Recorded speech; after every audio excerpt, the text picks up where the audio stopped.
ಸಭಾಧ್ಯಕ್ಷರಾದಂಥ ವಿವೇಕರಯ್ಯವರು ಮತ್ತು ಗ್ರಂಥ ಬಿಡುಗಡೆ ಮಾಡುವ ಪ್ರಭಾಕರ ಜೋಶಿ ಮತ್ತು ಪ್ರೊಫೆಸರ್ ಕಮಲಾಕ್ಷ ಇವರು ಕಲಾಗಂಗೋತ್ರಿ ಅಧ್ಯಕ್ಷ ಸತೀಶ್ ಕಾರಂತ ಅವರೊಂದಿಗೆ ದಯವಿಟ್ಟು ವೇದಿಕೆಯಲ್ಲಿ ಆಸನ ಸ್ವೀಕರಿಸಬೇಕು ಅಂತ ಕೇಳಿಕೊಳ್ತಾ ಇದ್ದೇನೆ.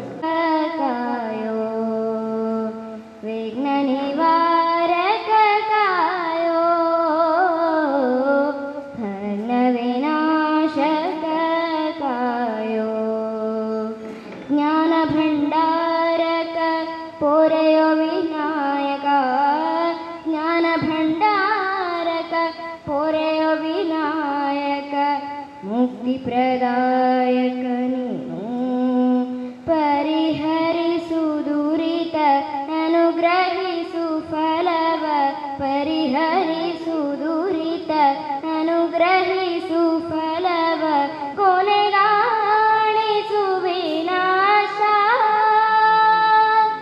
ವಿಘ್ನ ನಿವಾರಕ ಕಾಯೋ ವಿಘ್ನ ವಿನಾಶಕ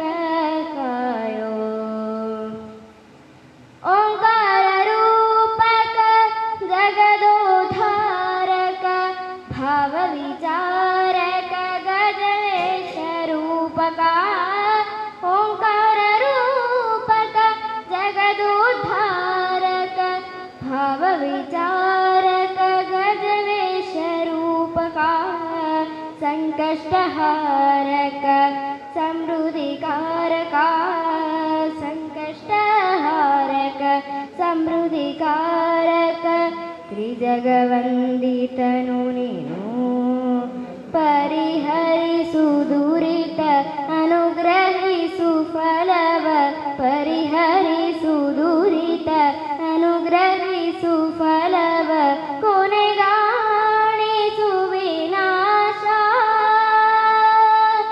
ವಿಘ್ನ ನಿವಾರಕ ಕಾಯೋ ವಿಘ್ನ ವಿನಾಶಕ ಕಾಯೋ ಭಗ್ನ ವಿನಾಶಕ ಕಾಯೋ ಭಗ್ನ ವಿನಾಶಕ ಕಾಯೋ. ಇದೀಗ ಕಲಾಗಂಗೋತ್ರಿಯ ವತಿಯಿಂದ ಸ್ವಾಗತಿಸುವ ಒಂದೆರಡು ಮಾತು ಮತ್ತು ಪ್ರಸ್ತಾವನೆ. 1973ರಲ್ಲಿ ಕೋಟೆಕಾರ್ನಲ್ಲಿ ಸ್ಥಾಪನೆಯಾದ ಕಲಾಗಂಗೋತ್ರಿ ಮುಂದೆ ಸೋಮೇಶ್ವರ ಉಚ್ಚಿಲಕ್ಕೆ ಹೋಗಿ ಚಟುವಟಿಕೆಗಳನ್ನು ಮುಂದುವರಿಸುತ್ತಾ ಬಂತು. ಸುಮಾರು 10 ವರ್ಷಗಳ ಕಾಲ ಆಟ ಆಡುವುದು, ಯಕ್ಷಗಾನ ಪ್ರದರ್ಶನ ಮಾಡುವುದು, ತಾಳಮದ್ದಳೆ ಮಾಡುವುದು ಇಷ್ಟೇ ಮಾಡುತ್ತಿದ್ದ ಈ ಸಂಘಕ್ಕೆ ಒಂದು ತಿರುವು ಕೊಟ್ಟವರು ಹಿರಿಯರಾದ ಅಮೃತ ಸೋಮೇಶ್ವರ ಅವರು. ನೀವೇಕೆ ಯಕ್ಷಗಾನ ಕಲೆಯ ಅಧ್ಯಯನ ಚಟುವಟಿಕೆ ಮಾಡಬಾರದು ಅಂತ ಅವರು ಹೇಳಿದ ಪ್ರಯುಕ್ತ ಯಕ್ಷಗಾನದ ಬೇರೆ ಬೇರೆ ಅಂಗಗಳಿಗೆ ಸಂಬಂಧಪಟ್ಟಂತೆ ಕಮ್ಮಟಗಳನ್ನು, ವಿಚಾರ ಸಂಕಿರಣಗಳನ್ನು ಮಾಡುತ್ತಾ ಒಂದು ಬೇರೆ ರೀತಿಯ ಚಟುವಟಿಕೆಗಳಲ್ಲಿ ನಾವು ಮುಂದುವರಿತಾ ಬಂದೆವು. 50 ವರ್ಷಗಳ ಕಾಲ ನಮಗೆ ಅನೇಕ ಮಹನೀಯರು ಇಂದು ನಮ್ಮ ಜೊತೆಗೆ ಇದ್ದಾರೆ. ಅವರೆಲ್ಲರನ್ನು ಸ್ಮರಿಸುವ ಜೊತೆಗೆ ಬೇರೆ ಬೇರೆ ಕಡೆಗಳಲ್ಲಿ ಕಾರ್ಯಕ್ರಮಗಳನ್ನು ಮಾಡುವ ಉದ್ದೇಶವನ್ನು ಇಟ್ಕೊಂಡಿದ್ದೇವೆ. ಈ ಹೊತ್ತು 2 ಕೃತಿಗಳ ಬಿಡುಗಡೆಯನ್ನು ಇದೇ ಸಂದರ್ಭದಲ್ಲಿ ಮಾಡುವುದಕ್ಕೆ ನಾವು ಹೊರಟಿದ್ದೇವೆ. ಇಂದಿನ ಸಭಾಧ್ಯಕ್ಷರಾದ ಪ್ರೊಫೆಸರ್ BA ವಿವೇಕರಯ್ಯವರು ಮಂಗಳೂರು ವಿಶ್ವವಿದ್ಯಾನಿಲಯದಲ್ಲಿ ಬಹಳ ಕಾಲ ಇದ್ದವರು. ಆವತ್ತಿನಿಂದಲೂ ಕಲಾಗಂಗೋತ್ರಿಯ ಅನೇಕ ಚಟುವಟಿಕೆಗಳಲ್ಲಿ ಅವರು ಬಂದು ಭಾಗವಹಿಸಿದವರು. ಆಮೇಲೆ ಅವರು 2 ಹಂಪಿ ಮತ್ತು ಮೈಸೂರು 2 ವಿಶ್ವವಿದ್ಯಾನಿಲಯಗಳಲ್ಲಿ ಉಪಕುಲಪತಿಗಳಾಗಿದ್ದರು. ಈಗಲೂ ಕೂಡ ತಮ್ಮ ಅಧ್ಯಯನ ಚಟುವಟಿಕೆಗಳನ್ನು ಮುಂದುವರಿಸ್ತಾ ಇರುವವರು. ಕಲಾಗಂಗೋತ್ರಿಯ ಮೇಲೆ ಬಹಳ ಪ್ರೀತಿ ಅಭಿಮಾನ ಇಟ್ಟಿರುವ ಅವರು ನಮ್ಮ ಕರೆಗೆ ಒಪ್ಪಿಕೊಂಡು ಇವತ್ತಿನ ಸಭೆಯ ಅಧ್ಯಕ್ಷತೆ ವಹಿಸಲು ಬಂದಿದ್ದಾರೆ. ಅವರನ್ನು ತಮ್ಮೆಲ್ಲರ ಪರವಾಗಿ ಪ್ರೀತಿಯಿಂದ ಸ್ವಾಗತಿಸ್ತಾ ಇದ್ದೀವಿ. ಅವರಿಗೆ ನಮ್ಮ ಸಂಘದ ಅಧ್ಯಕ್ಷರಾದ ಸತೀಶ್ ಕಾರಂತ ಅವರು ಹೂ ನೀಡಿ ಗೌರವಿಸಿದ್ದಾರೆ. ಹಿರಿಯರಾದ ಅಮೃತ ಸೋಮೇಶ್ವರ ಅವರು ನಮ್ಮ ಜೊತೆಗೆ ಇರುವವರು. ಇಂದು ಅವರ 2 ಕೃತಿಗಳು ಅವರಿಗೆ ಸಂಬಂಧಪಟ್ಟಂತೆ ಬಿಡುಗಡೆ ಆಗ್ತಾ ಇದೆ. ಅದರಲ್ಲಿ ಒಂದು ಅವರೇ ಬರೆದ ಭಗವತಿ ಆರಾಧನೆ ಕೃತಿಯ ಇಂಗ್ಲೀಷ್ ಭಾಷಾಂತರ ಮತ್ತು ಅವರ ಕುರಿತಾಗಿ ಬರೆಯಲ್ಪಟ್ಟ ಅಮೃತಲಹರಿ ಎಂಬ ಇನ್ನೊಂದು ಗ್ರಂಥ. ಮುಖ್ಯವಾಗಿ ಈ 2 ಗ್ರಂಥಗಳ ರಚನೆಗೆ ಮತ್ತು ಕಲಾಗಂಗೋತ್ರಿಯ ಒಟ್ಟು ಚಟುವಟಿಕೆಗಳಿಗೆ ಮುಖ್ಯ ಕಾರಣಕರ್ತರಾಗಿ ನಿಂತಿರುವ ಅಮೃತ ಸೋಮೇಶ್ವರ ಅವರನ್ನು ನಾನು ತಮ್ಮೆಲ್ಲರ ಪರವಾಗಿ ಪ್ರೀತಿಯಿಂದ ಸ್ವಾಗತಿಸ್ತೀನಿ.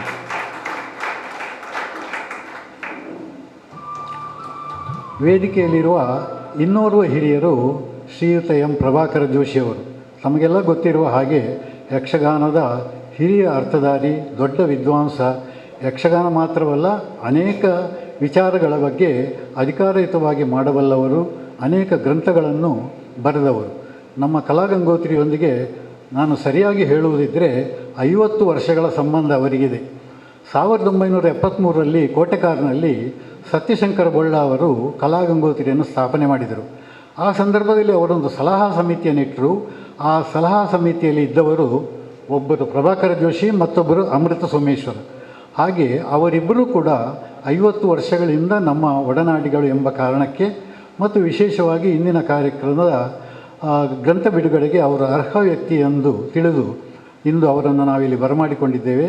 ಪ್ರಭಾಕರ ಜೋಶಿ ಅವರಿಗೆ ಎಲ್ಲರ ಪರವಾಗಿ ಹೃತ್ಪೂರ್ವಕವಾದ ಸ್ವಾಗತ. ಮತ್ತೋರ್ವ ಮಹನೀಯರು ಪ್ರೊಫೆಸರ್ ಕಮಲಾಕ್ಷ ಅವರು, ಕಾಸರಗೋಡಿನವರು. ಇವರು ಅಮೃತರ ನಿಕಟವರ್ತಿ. ಅಮೃತರಂತೆಯೇ ಜಾನಪದದ ಅಧ್ಯಯನ ಮಾಡಿದ ದೊಡ್ಡ ವಿದ್ವಾಂಸರು, ಸಂಶೋಧಕರು. ಕಾಸರಗೋಡಿನ ಸರ್ಕಾರಿ ಕಾಲೇಜಿನಲ್ಲಿ ಸುದೀರ್ಘ ಕಾಲ ಕನ್ನಡ ಪ್ರಾಧ್ಯಾಪಕರಾಗಿದ್ದರು. ಅದಾದ ಬಳಿಕ ನಲಂದಾ ಕಾಲೇಜಿನ ಪ್ರಾಂಶುಪಾಲರಾಗಿದ್ದರು. ಮಂಜೇಶ್ವರ ಗೋವಿಂದ ಪೈ ಕಾಲೇಜಿನಲ್ಲಿ ಕೂಡ ಆಡಳಿತಾಧಿಕಾರಿಯಾಗಿದ್ದಾರೆ. ಆಮೇಲೆ ಈಗಲೂ ಕೂಡ ಅವರು ಸಂಶೋಧನಾ ಚಟುವಟಿಕೆಗಳನ್ನು ಮುಂದುವರಿಸ್ತಾ ಇದ್ದಾರೆ. ತುಳು, ಕನ್ನಡ, ಮಲಯಾಳ 3 ಭಾಷೆಗಳಲ್ಲಿ ಪ್ರಭುತ್ವ ಹೊಂದಿರುವ ಅವರು ಮಲಯಾಳದ ಕೃತಿಗಳನ್ನು ಅಥವಾ ಮಲಯಾಳದ ತೆಯ್ಯಂ ಮೊದಲಾದ ಅನೇಕ ವಿಷಯಗಳ ಬಗ್ಗೆ ಮಾಡಿದ ಅಧ್ಯಯನ ಕೃತಿಗಳು ಕನ್ನಡದಲ್ಲಿ ಪ್ರಕಟವಾಗಿವೆ. ಇಂದು ಭಗವತಿ ಆರಾಧನೆ ಗ್ರಂಥವನ್ನು ಅವರು ಬಿಡುಗಡೆಗೊಳಿಸುವುದಕ್ಕೆ ಬಂದಿದ್ದಾರೆ. ಅವರನ್ನು ತಮ್ಮೆಲ್ಲರ ಪರವಾಗಿ ಪ್ರೀತಿಯಿಂದ ಸ್ವಾಗತಿಸ್ತಾರೆ.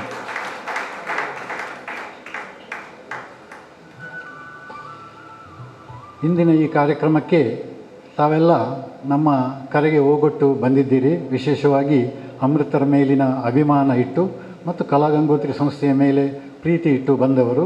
ತಮ್ಮೆಲ್ಲರನ್ನು ನಾನು ಕಲಾಗಂಗೋತ್ರಿ ವತಿಯಿಂದ ಪ್ರೀತಿಯಿಂದ ಸ್ವಾಗತಿಸ್ತೇನೆ. ಮುಂದಿನ ಕಾರ್ಯಕ್ರಮ ಕೃತಿ ಬಿಡುಗಡೆ. ಮೊದಲಿಗೆ ಭಗವತಿ ಆರಾಧನೆ ಇದರ ಇಂಗ್ಲಿಷ್ ಅನುವಾದವನ್ನು ಬಿಡುಗಡೆಗೊಳಿಸಲಿದ್ದಾರೆ.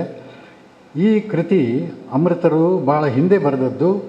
ಸುಶೀಲಾ ಪ್ರಸಾದ್ ಎಂಬವರು ಅವರು ಮುಂಬೈಯಲ್ಲಿದ್ದಾರೆ. ಅವರ ಒತ್ತಾಸೆ ಮೇರೆಗೆ ಅದರ ಇಂಗ್ಲೀಷ್ ಭಾಷಾಂತರ ಬರಬೇಕು ಅಂತ ಪ್ರಯತ್ನ ಪಟ್ಟಾಗ ಶ್ರೀ ದಯಾನಂದ ಉಚ್ಚಿಲ್ ಅವರು ಅದನ್ನು ಭಾಷಾಂತರ ಮಾಡಿಕೊಟ್ಟಿದ್ದಾರೆ. ಭಾಷಾಂತರ ಮಾಡಿದ ದಯಾನಂದ ಉಚ್ಚಿಲ್ ಇವತ್ತು ಇಲ್ಲಿ ಬರಲಿಕ್ಕೆ ಸಾಧ್ಯವಾಗುವುದಿಲ್ಲ ಅಂತ ತಿಳಿಸಿದ್ದಾರೆ. ಆದ ಕಾರಣ ಅವರ ಅನುಪಸ್ಥಿತಿಯಲ್ಲಿ ಈ ಕೃತಿಯ ಬಿಡುಗಡೆ ಆಗ್ತಾ ಇದೆ. ಶ್ರೀಯುತ ಕಮಲಾಕ್ಷ ಅವರು ಭಗವತಿ ಆರಾಧನೆ ಇಂಗ್ಲೀಷ್ ವರ್ಷನನ್ನು ಬಿಡುಗಡೆಗೊಳಿಸಬೇಕು ಅಂತ ಕೇಳಿಕೊಳ್ತಾ ಇದ್ದೇನೆ.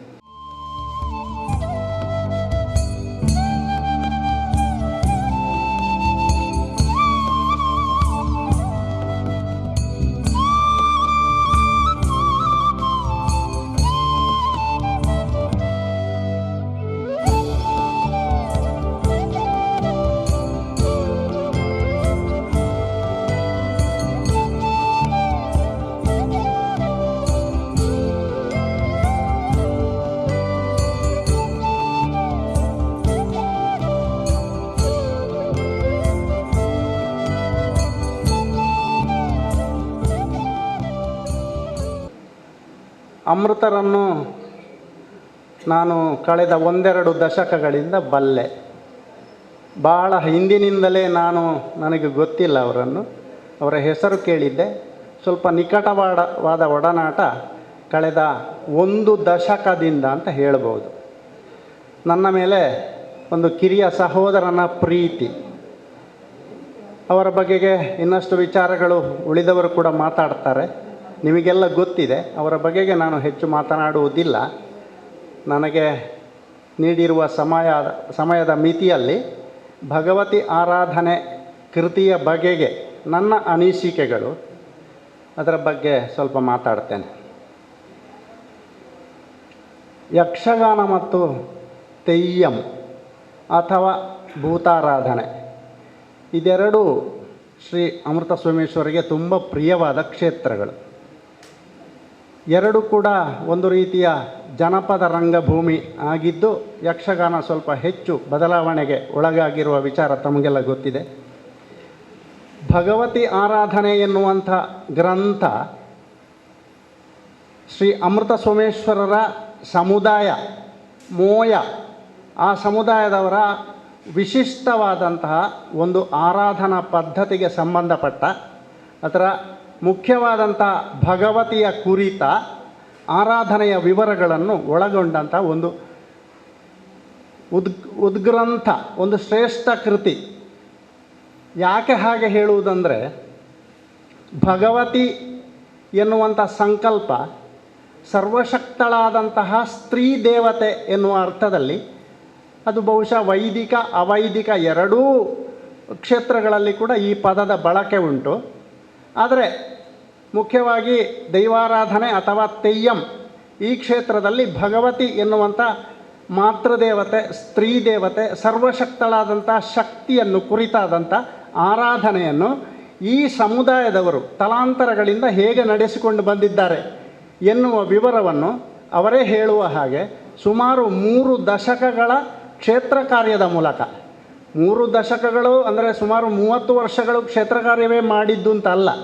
ನಮಗೆಲ್ಲ ಗೊತ್ತಿದೆ, ಯಾವುದಾದ್ರೂ ಒಂದು ವಿಷಯದಲ್ಲಿ ನಮಗೆ ಆಸಕ್ತಿ ಮೂಡಿದರೆ ಅದರ ಬಗೆಗೆ ನಾವು ಆಗಾಗ ಅದರ ಮಾಹಿತಿಗಳನ್ನು ಕಲೆ ಹಾಕುವುದರಲ್ಲಿ, ವಿವಿಧ ವ್ಯಕ್ತಿಗಳನ್ನು ಸಂಪರ್ಕಿಸುವುದರಲ್ಲಿ ತುಂಬ ಆಸಕ್ತಿ ವಹಿಸ್ತೇವೆ. ಹಾಗೆ ಸುಮಾರು 3 ದಶಕಗಳ ಕಾಲ ಇದಕ್ಕೆ ಶ್ರಮಪಟ್ಟಿದ್ದಾರೆ ಅಂತ ಅವರ ಮಾತುಗಳಲ್ಲಿ ಹೇಳಿದ್ದಾರೆ. ನಾವು ವಿದ್ವತ್ ಕ್ಷೇತ್ರದಲ್ಲಿ ಕೆಲಸ ಮಾಡುವವರು ಯಾವ ವಿಷಯಗಳನ್ನು ಕೂಡ ಎತ್ತಿಕೊಳ್ಳಬಹುದು. ಆದರೆ ಅಮೃತರು ಮಾಡಿರುವಂಥ ಈ ಕೆಲಸ ಅಷ್ಟೊಂದು ಪರಿಚಿತವಲ್ಲದಂತಹ ಒಂದು ಸಮುದಾಯ, ಮೋಯ ಸಮುದಾಯ, ಅವರ ಬಗೆಗೆ, ಅವರ ಆರಾಧನೆಯ ಬಗೆಗೆ, ಅವರ ನಂಬಿಕೆಗಳ ಬಗೆಗೆ, ಅವರ ಹಿರಿಯರು ಕಟ್ಟಿಕೊಂಡಂತಹ ಒಂದು ಆರಾಧನಾ ಸಂಪ್ರದಾಯದ ಬಗೆಗೆ ಬಹಳ ಪ್ರೀತಿಯಿಂದ, ಬಹಳ ನಿಷ್ಠೆಯಿಂದ ಈ ವಿವರಗಳನ್ನು ಕಲೆ ಹಾಕಿದ್ದಾರೆ. ಒಬ್ಬ ವಿದ್ವಾಂಸ ಮಾಡಬಹುದಾದಂಥ ಒಳ್ಳೆಯ ಕೆಲಸಗಳಲ್ಲಿ ಇಂಥದ್ದು ಒಂದು ಅಂತ ನಾನು ಭಾವಿಸ್ತೇನೆ. ಅಷ್ಟೊಂದು ಪರಿಚಯ ಇಲ್ಲದಂಥ ಒಂದು ಸಮುದಾಯದ ಬಗೆಗೆ ಇಷ್ಟೊಂದು ಪ್ರೀತಿಯಿಂದ, ಪ್ರಾಮಾಣಿಕತೆಯಿಂದ ವಿಚಾರಗಳನ್ನು ಕಲೆ ಹಾಕಿ ಇಂಥ ಒಂದು ಗ್ರಂಥವನ್ನು ಅವರು ರಚಿಸಿದ್ದಾರೆ. ಅವರು ಹೇಳಿಕೊಳ್ತಾರೆ, ಇದೊಂದು ಸಾಂಸ್ಕೃತಿಕ ದಾಖಲಾತಿಯ ಪರಿಚಯಾತ್ಮಕ ಸ್ವರೂಪದ ಒಂದು ಕೃತಿ ಅಂತ. ಅದನ್ನು ಓದಿದರೆ, ಮುಂಚೆ ಕೂಡ 1-2 ಬಾರಿ ಓದಿದ್ದೆ, ಇವತ್ತು ಇಲ್ಲಿಗೆ ಬಂದು 4 ಮಾತು ಆಡಬೇಕಾದ ಹಿನ್ನೆಲೆಯಲ್ಲಿ ಮತ್ತೆ ಒಮ್ಮೆ ಇಡೀ ಭಗವತಿ ಆರಾಧನೆಯನ್ನು ಆಮೂಲಾಗ್ರವಾಗಿ ಮತ್ತೆ ಓದಿದ್ದೇನೆ. ತುಂಬ ವಿಷಯಗಳನ್ನು ಹೇಳ್ಬೋದು, ಇದು ಅದಕ್ಕೆ ಯೋಗ್ಯವಾದ ವೇದಿಕೆ ಅಲ್ಲ, ಸಮಯದ ಮಿತಿ ಇದೆ ಎನ್ನುವುದನ್ನು ನೆನಪಿನಲ್ಲಿಟ್ಟುಕೊಂಡು ಕೆಲವು ವಿಷಯಗಳನ್ನು ಮಾತ್ರ ಹೇಳ್ತೇನೆ. ಅಮೃತರು ಮಾಡಿರುವಂಥ ಇನ್ನೊಂದು ತನ್ನ ಸಮುದಾಯದ ಬಗೆಗಿನ ಪ್ರೀತಿಯ ಕೆಲಸ, ಮೋಯ ಸಮುದಾಯದ ಒಂದು ನಿಘಂಟುವನ್ನು ರಚಿಸಿದ್ದಾರೆ. ಮೋಯರು ಉಪಯೋಗಿಸುವಂಥ ಶಬ್ದಗಳ ಅರ್ಥವನ್ನು ಕೊಡುವಂಥ ಒಂದು ನಿಘಂಟು. ಇದು ಕೂಡ ಆ ಸಮುದಾಯದ ಬಗೆಗೆ ಹೆಚ್ಚು ಜನರು ತಿಳಿದುಕೊಳ್ಳಬೇಕು, ಹೆಚ್ಚು ಜನರು ಅವರನ್ನು ಅರ್ಥ ಮಾಡಿಕೊಳ್ಬೇಕು, ಅವರ ಸಂಸ್ಕೃತಿಯನ್ನು ತಿಳಿದುಕೊಳ್ಳಬೇಕು ಎನ್ನುವಂಥ ಒಂದು ಕಾಳಜಿಯಿಂದ ರಚಿತವಾದದ್ದು ಅಂತ ಈ ಸಂದರ್ಭದಲ್ಲಿ ಹೇಳಲಿಕ್ಕೆ ನನಗೆ ಇಷ್ಟ ಆಗ್ತದೆ. ಈಗ ಭಗವತಿ, ಮೋಯರು ಆರಾಧಿಸುವಂಥ ಭಗವತಿ ಸಂಕೀರ್ಣ, ಅದೇ ಒಂದು ಮುಖ್ಯವಾದಂಥ ಅಧ್ಯಾಯ ಉಂಟು ಅದರಲ್ಲಿ. ಆ ಭಗವತಿ ಸಂಕೀರ್ಣ ಅಂದರೆ ಭಗವತಿ ಎನ್ನುವಂಥ ಪ್ರಧಾನ ದೇವತೆ, ಸ್ತ್ರೀ ದೇವತೆ, ಆ ದೇವತೆಯ ಜೊತೆಗಿರುವಂಥ ಚಾಮುಂಡಿ ಮತ್ತು ಇತರ ಪುರುಷ ದೈವಗಳು ಇದ್ದಾವೆ ಕೆಲವು. ಆ ಪುರುಷ ದೈವಗಳ ಒಟ್ಟನ್ನು ಇದು ಭಗವತಿ ಸಂಕೀರ್ಣ ಅಂತ 14 ಶಕ್ತಿಗಳು ಸಾಮಾನ್ಯವಾಗಿ ಈ ಸಂಕೀರ್ಣದಲ್ಲಿ ಇರ್ತವೆ ಅಂತ ಹೇಳ್ತಾರೆ. ಅನೇಕ ಸಂದರ್ಭಗಳಲ್ಲಿ ಭಗವತಿಯರ ಚರಿತ್ರೆಯನ್ನು ತಿಳಿಯುವಾಗ ಅವರು ನೌಕಾಯಾನದ ಮೂಲಕ ಉತ್ತರದಿಂದ ದಕ್ಷಿಣಕ್ಕೂ, ದಕ್ಷಿಣದಿಂದ ಉತ್ತರಕ್ಕೂ ಯಾವುದೋ ಕಾರಣಕ್ಕೆ ಈ ಭಗವತಿಗಳು ಹೋಗ್ತಾ ಇರ್ತಾರೆ. ಅವರಿಗೆ ಇಷ್ಟವಾದಂತಹ, ಅವರಿಗೆ ಇದು ಚೆನ್ನಾಗಿದೆ ಎಂದು ಕಂಡುಬಂದಂಥ ಪ್ರದೇಶಗಳಲ್ಲಿ ಅವರು ನೆಲೆಗೊಳ್ಳುತ್ತಾರೆ. ಇದು ಮರಕ್ಕಲ ಪಾಟು, ಅದೇ ಇದಕ್ಕೆ ಆಧಾರ ಅಂತ. ಮರಕ್ಕಲ ಅಂದರೆ ದೋಣಿ, ನೌಕೆ ಅಂತ ಅರ್ಥ. ಮರಕ್ಕಲ ಪಾಟು ಅಂತಲೇ ಮಲಯಾಳದಲ್ಲಿ ಇದಕ್ಕೆ ಹೆಸರುಂಟು. ಈ ಒಂದು ಯಾನವನ್ನು ಅಗರಿ ಭಾಗವತರು ಸ್ವಲ್ಪ ವರ್ಷ ಮುಂಚೆ ಇದು ಲಲಿತೋಪಾಖ್ಯಾನ ಶ್ರೀದೇವಿ ಲಲಿತೋಪಾಖ್ಯಾನ ಎನ್ನುವಂಥ ಯಕ್ಷಗಾನ ಪ್ರಸಂಗವಾಗಿ ಮಾಡಿ ಅದನ್ನು ಒಂದು ಮೇಳದವರು 1-2 ವರ್ಷ ಅದ್ಭುತವಾಗಿ ಅದನ್ನು ಪ್ರದರ್ಶಿಸಿದರು. ಅದನ್ನು ನೋಡಿದವರಿಗೆ ಕೂಡ ಈ ಭಗವತಿಗಳ ಕುರಿತಾದಂಥ ಅವರ ಸಂಚಾರದ ಕುರಿತಾದಂಥ ಕೆಲವು ಮಾಹಿತಿಗಳು ಅಲ್ಲಿ ಕೂಡ ಸಿಗ್ತದೆ. ಈ ಭಗವತಿಯರಲ್ಲಿ ಕೆಲವರು ನಮ್ಮ ತುಳುವಿನಲ್ಲಿ ಇರುವಂಥ ಸ್ತ್ರೀ ದೇವತೆಗಳ ಹಾಗೆಯೇ ನಿಜ ಜೀವನದಲ್ಲಿ ಯಾವುದೋ ಕಾರಣಕ್ಕೆ ದುರಂತವನ್ನು ಕಂಡಂಥ ವ್ಯಕ್ತಿಗಳಾಗಿರ್ತಾರೆ. ಐತಿಹಾಸಿಕ ಎನ್ನುವುದಕ್ಕಿಂತಲೂ ಐತಿಹಾಸಿಕ ವ್ಯಕ್ತಿಗಳು ಅಂತ ಹೇಳುವಾಗ ನಮಗೆ ಖಚಿತವಾದಂಥ ವಿವರಗಳು ಬೇಕಾಗ್ತವೆ. ಹಾಗಲ್ಲ, ಯಾವುದೋ ದುರಂತಕ್ಕೆ ಈಡಾದಂಥ ವ್ಯಕ್ತಿಗಳು ಆಮೇಲೆ ಅವರನ್ನು ಆರಾಧಿಸುವಂಥ ಒಂದು ಕ್ರಮ ಅದು ತುಳುವಿನಲ್ಲಿಯೂ ಮಲಯಾಳದಲ್ಲಿ ಇರುವುದನ್ನು ನಾವು ಕಾಣ್ತೇವೆ. ಸುಮಾರು ಭಗವತಿಯರ ವಿವರಗಳನ್ನು ವಿಸ್ತೃತವಾಗಿಯೇ ಕೊಟ್ಟಿದ್ದಾರೆ. ಇಂಗ್ಲೀಷ್ ಭಾಷಾಂತರದಲ್ಲಿ ನಾನು ಅದನ್ನು ಕೂಡ ನೋಡಿದ್ದೇನೆ. ಅದರಲ್ಲಿ 147 ಭಗವತಿಯರ ಬಗೆಗೆ ವಿಷಯಗಳು ಇದ್ದಾವೆ. ಇಂಗ್ಲೀಷ್ ವರ್ಷನಲ್ಲಿ ಅಂದರೆ ಮೂಲತಃ ಅಮೃತರ ಕೃತಿಯಲ್ಲಿಯೇ. ಹಾಗೆಯೇ 44 ಚಾಮುಂಡಿಯರ ಬಗೆಗೆ ಕೂಡ ಎಲ್ಲರ ಬಗೆಗೂ ಕೂಡ ವಿಸ್ತೃತವಾದಂಥ ವಿವರಗಳಿಲ್ಲ. ಆದರೆ ಸುಮಾರು 10-20 ಭಗವತಿಯರ ಬಗೆಗೆ, ಕೆಲವು ಚಾಮುಂಡಿಯರ ಬಗೆಗೆ ವಿಸ್ತೃತವಾದಂಥ ವಿವರಗಳು ಈ ಭಗವತಿ ಆರಾಧನೆ ಎನ್ನುವಂಥ ಕೃತಿಯಲ್ಲಿ ಕಾಣ್ತೇವೆ ನಾವು. ಈಗ 11 ಸ್ಥಾನ ಘಟಕಗಳ ವಿವರ, ಮುಖ್ಯವಾಗಿ 11 ಸ್ಥಾನಗಳು ಈ ಮೋಯ ಸಮುದಾಯಕ್ಕೆ ಕೇರಳ ಮತ್ತು ದಕ್ಷಿಣ ಕನ್ನಡ ಸೇರಿದ ಹಾಗೆ 11 ಸ್ಥಾನ ಘಟಕಗಳು ಇರುವಂಥ ವಿವರಗಳನ್ನು ಕೊಟ್ಟಿದ್ದಾರೆ. ಆದರೆ ಅದು ಸಂಕ್ಷಿಪ್ತವಾಗಿದ್ದರೂ ಸಮಗ್ರವಾಗಿದೆ. ಅದನ್ನು ಒಂದು ಪ್ರಮುಖ ಅಧ್ಯಾಯವಾಗಿಯೇ ಕೊಟ್ಟಿದ್ದಾರೆ. ಇನ್ನು ಅವರಿಗೆ ಪ್ರಿಯವಾದಂಥ, ಅವರು ಸುಮಾರು ವರ್ಷಗಳಿಂದ ಬದುಕಿ ಬಾಳಿದ, ಕಣ್ಣಾರೆ ನೋಡಿದ, ಬಹುಶಃ ಭಾಗವಹಿಸಿದ ಯಾವುದೋ ರೂಪದಲ್ಲಿ ಅಡ್ಕ ಭಗವತಿ ಕ್ಷೇತ್ರದ ವರ್ಷಾವಧಿ ಜಾತ್ರೆಯ ವಿವರವನ್ನು ಅತ್ಯಂತ ಚೊಕ್ಕ ರೀತಿಯಲ್ಲಿ ದಾಖಲಾತಿ ಮಾಡಿಕೊಟ್ಟಿದ್ದಾರೆ. ಬಹುಶಃ ಇಂದಿನ ತರುಣರು ಯಾರಾದರೂ ಹಾಗೆ ಒಂದು ಜಾತ್ರೆಯ ಬಗೆಗೆ, ಅದು ನೀವು ಕದ್ರಿ ದೇವಸ್ಥಾನದಿರ್ಬೋದು, ಪೊಳಲಿ ದೇವಸ್ಥಾನದಿರ್ಬೋದು, ಒಂದು ಜಾತ್ರೆಯ ವಿವರವನ್ನು ಸಾಧ್ಯವಾದರೆ ಈ ರೀತಿಯಲ್ಲಿ ಇದೊಂದು ಮಾದರಿ, ಹೇಗೆ ಸಂಗ್ರಹಿಸಬೇಕು, ಯಾವ ಎಚ್ಚರ ಇರಬೇಕು ಎನ್ನುವುದನ್ನು ಭಾಳ ಒಂದು ಮಾದರಿಯ ರೂಪದಲ್ಲಿ ಸಂಗ್ರಹಿಸಿಕೊಟ್ಟಿದ್ದಾರೆ. ಇನ್ನು ವಾರ್ಷಿಕ ಆಚರಣಾತ್ಮಕ ಆವರ್ತನ, ಪ್ರತಿ ವರ್ಷವೂ ಭಗವತಿ ಆರಾಧನೆಯಲ್ಲಿ ಮಾಡುವಂಥ ಆವರ್ತನದ ಕ್ರಿಯೆಗಳು ಯಾವುದು ಎನ್ನುವುದು ಕೂಡ ಈ ಭಗವತಿ ಆರಾಧನಾ ಎನ್ನುವಂಥ ಗ್ರಂಥದ ಒಂದು ಮುಖ್ಯವಾದಂಥ ಭಾಗ.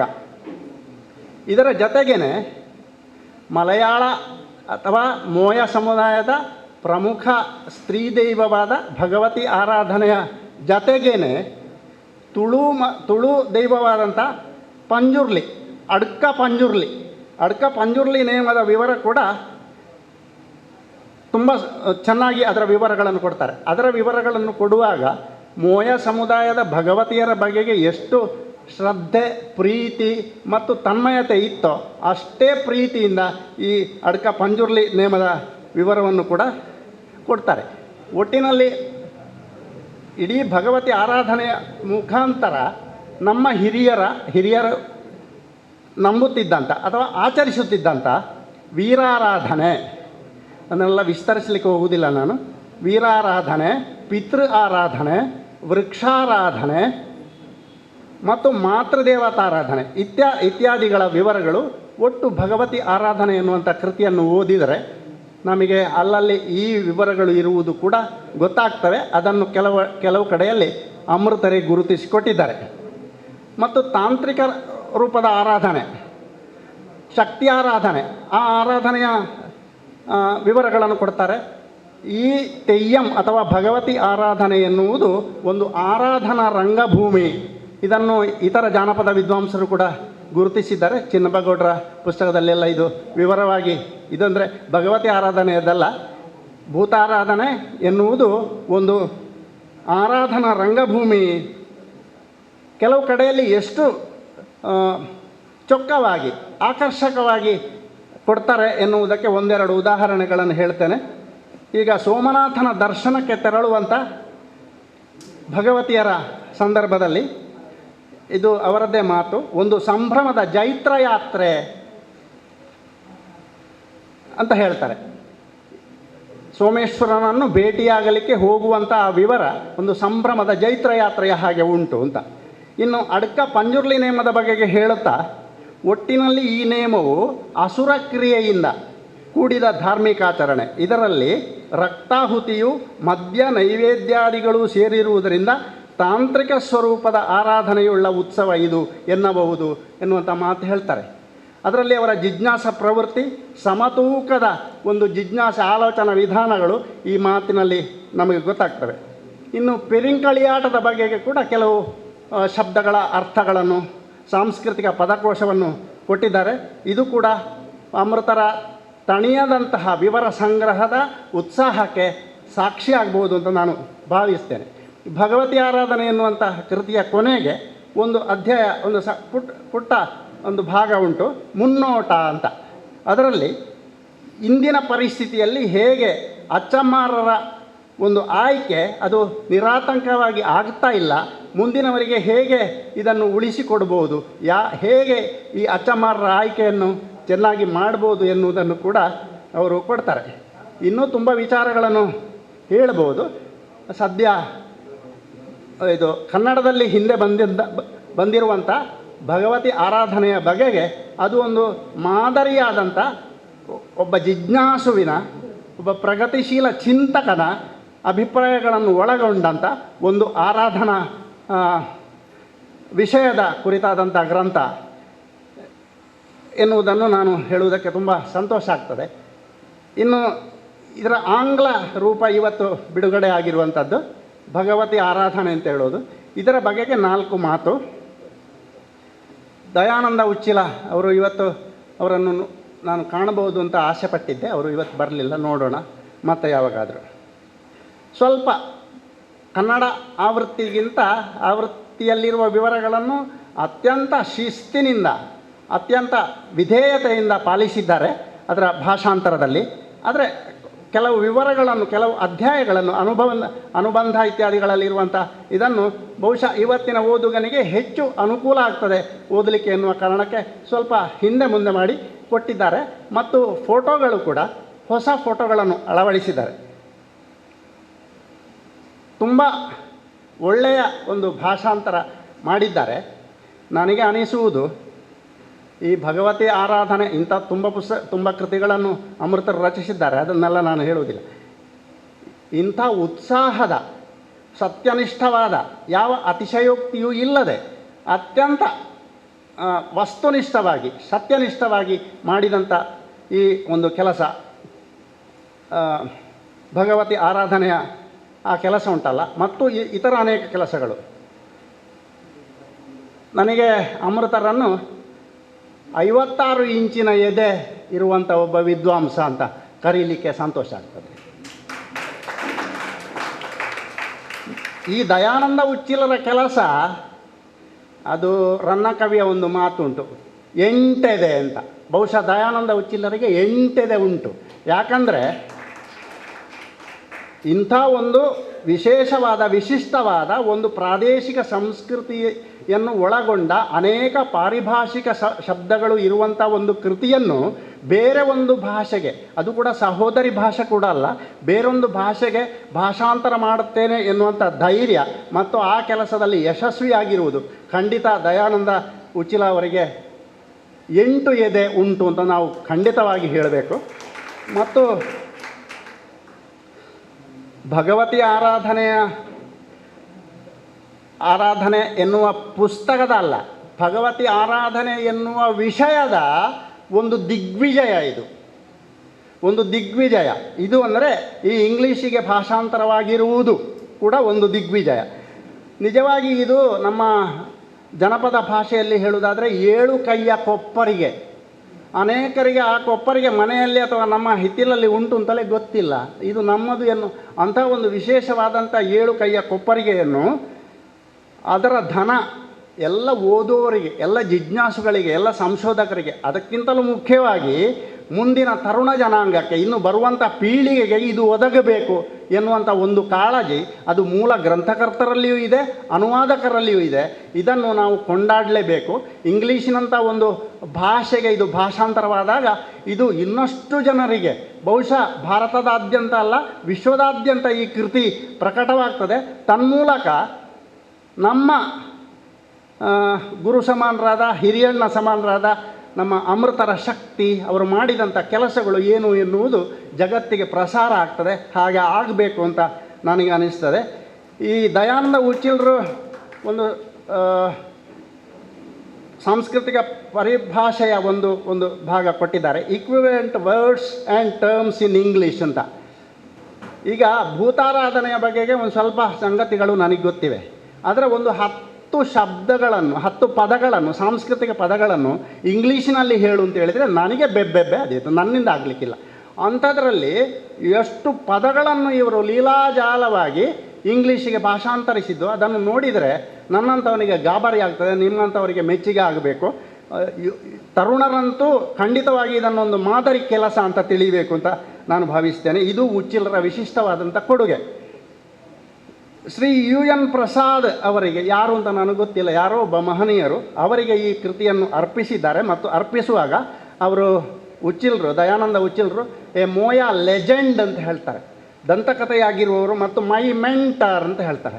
ಆ ಒಂದು ಅಭಿಮಾನ, ಆ ಒಂದು ಪ್ರೀತಿ, ಆ ಒಂದು ಸಜ್ಜನಿಕೆ, ಇದೆಲ್ಲ ನಾವು ಕಲಿಬೇಕಾದ್ದು, ರೂಢಿಸಿಕೊಳ್ಬೇಕಾದ್ದು ಅಂತ ಭಾವಿಸ್ತೇನೆ. ಓದುಗ ಬಳಗದ ಓದಿನ ಕ್ಷಿತಿಜ ವಿಸ್ತರಿಸಬೇಕು, ಯುವ ತಲೆಮಾರು ಇದರ ಪ್ರಯೋಜನ ಪಡಿಬೇಕು. ಆಗ ಮಾತ್ರ 3 ದಶಕಗಳ ಕಾಲ ಸಾಹಸಮಯವಾದಂಥ ಕ್ಷೇತ್ರ ಕಾರ್ಯವನ್ನು ಸವಾಲಿನ ಭಾಷಾಂತರ ಕೆಲಸಗಳನ್ನು ಮಾಡಿದ ಈ ಇಬ್ಬರು ಮಹನೀಯರ ಪ್ರಯತ್ನ ಸಾರ್ಥಕ ಆಗ್ತದೆ ಅಂತ ಹೇಳುತ್ತಾ, ಈ ಕೃತಿ ಅಶ್ವಮೇಧದ ಕುದುರೆಯ ಹಾಗೆ ಎಲ್ಲ ಕಡೆ ಹೋಗಲಿ, ಯಾರು ಕಟ್ಟಿ ಹಾಕಲಿಕ್ಕೆ ಕುಡ್ದು ಎಲ್ಲ ತೆಕ್ಕೊಂಡು ಓದಬೇಕು ಅದನ್ನು ಅಂತ ಪ್ರಾರ್ಥಿಸಿ ನನ್ನ ಮಾತು ಮುಗಿಸ್ತೇನೆ. ನಮಸ್ಕಾರ. ಭಗವತಿ ಆರಾಧನೆ ಇಂಗ್ಲಿಷ್ ವರ್ಷನ್ನ ಈ ಕೃತಿಯ ಮುಖಪುಟ ಬಿಡಿಸಿದವರು ಜಯಪ್ರಸಾದ್ ಆಚಾರ್ಯ ಕೋಟೆಕಾರ್. ಅವರನ್ನು ಗೌರವಿಸುವ ಉದ್ದೇಶವಿದೆ. ದಯವಿಟ್ಟು ಜಯಪ್ರಸಾದರು ವೇದಿಕೆಗೆ ಬರಬೇಕು ಅಂತ ಕೇಳಿಕೊಳ್ತೀನಿ. ವರ್ಷಗಳಿಂದ ಅವರು ಕಲಾ ವಿಭಾಗದಲ್ಲಿ ಕೆಲಸ ಮಾಡ್ತಾ ಇದ್ದಾರೆ. ಮೊದಲು ಅವರು ಚಿತ್ರ ಬಿಡಿಸುವುದರಲ್ಲಿ ಬಹಳಷ್ಟು ಪರಿಶ್ರಮಪಟ್ಟು ಸಾಧನೆ ಮಾಡಿದವರು. ಮುಂದೆ ಬೆಂಗಳೂರು, ಮುಂಬೈಗೆಲ್ಲ ಹೋಗಿ ಕಾಷ್ಟಶಿಲ್ಪ, ರಜತಶಿಲ್ಪ ಈ ಎಲ್ಲ ವಿದ್ಯೆಗಳನ್ನು ಕರಗತ ಮಾಡಿಕೊಂಡು ಮತ್ತೆ ಊರಿಗೆ ಬಂದು ಅನೇಕ ಬಗೆಯ ಕಲಾಕೃತಿಗಳ ನಿರ್ಮಾಣ ಕಾರ್ಯದಲ್ಲಿ ಅವರು ಕೈಜೋಡಿಸಿದ್ದಾರೆ. ಅನೇಕ ಪುಸ್ತಕಗಳ ಮುಖಪುಟದ ರಚನೆ ಅವರಿಂದ ಆಗಿದೆ. ಅವರಿಗೆ ಕಲಾಗಂಗೋತ್ರಿ ವತಿಯಿಂದ ಮತ್ತು ಪ್ರಕೃತಿ ಪ್ರಕಾಶನ ಇದರ ವತಿಯಿಂದ ಗೌರವಾರ್ಪಣೆ.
ಮೊದಲಾಗಿ ಇದು 2 ರೀತಿಯ ಯೋಗ.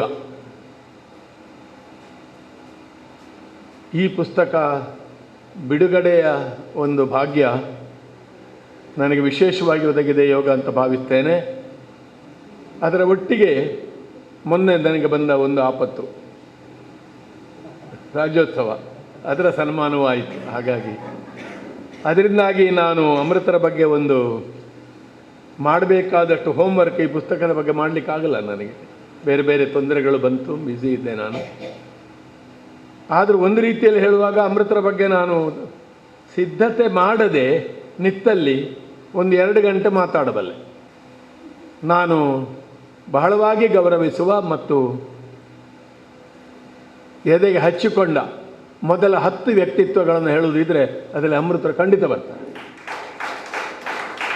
ಅನ್ಡೌಟಬ್ಲಿ.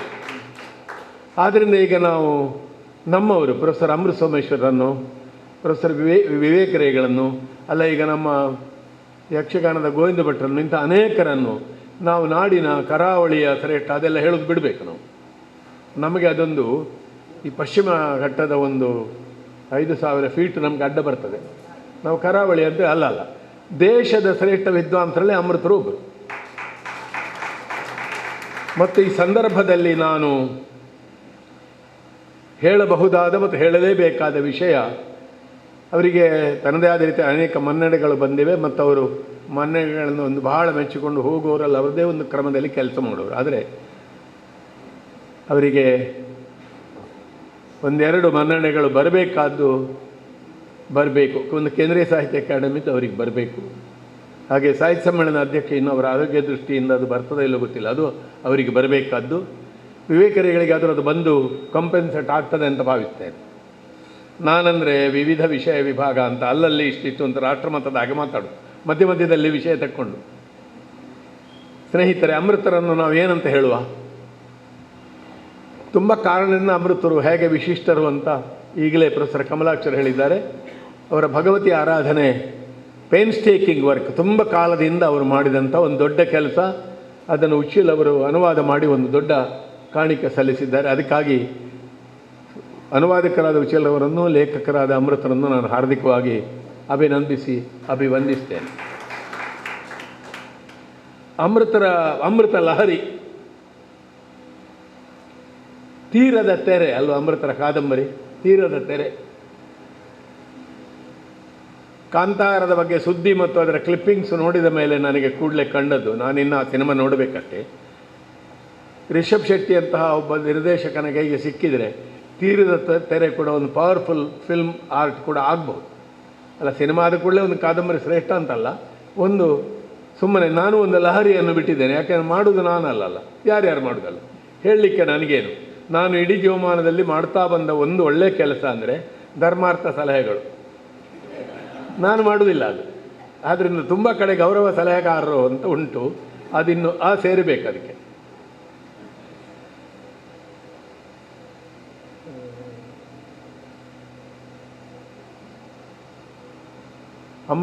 ಅಮೃತ ಸೋಮೇಶ್ವರ, ಇಲ್ಲಿ ಸೋಮೇಶ್ವರ ಉಂಟು, ಬಹು ಪ್ರಾಚೀನವಾದ ಕ್ಷೇತ್ರ ಅದು.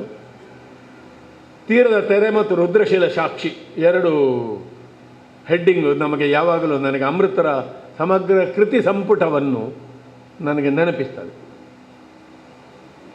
ರುದ್ರಶಿಲೆಯು ಸಾಕ್ಷಿ, ರುದ್ರಶಿಲೆ ಹಾಗೆ ಎಂಥದ್ದು ಮೂಲ ಸ್ತಂಭಾಯ ಶಂಭವೇ ಅಂತ.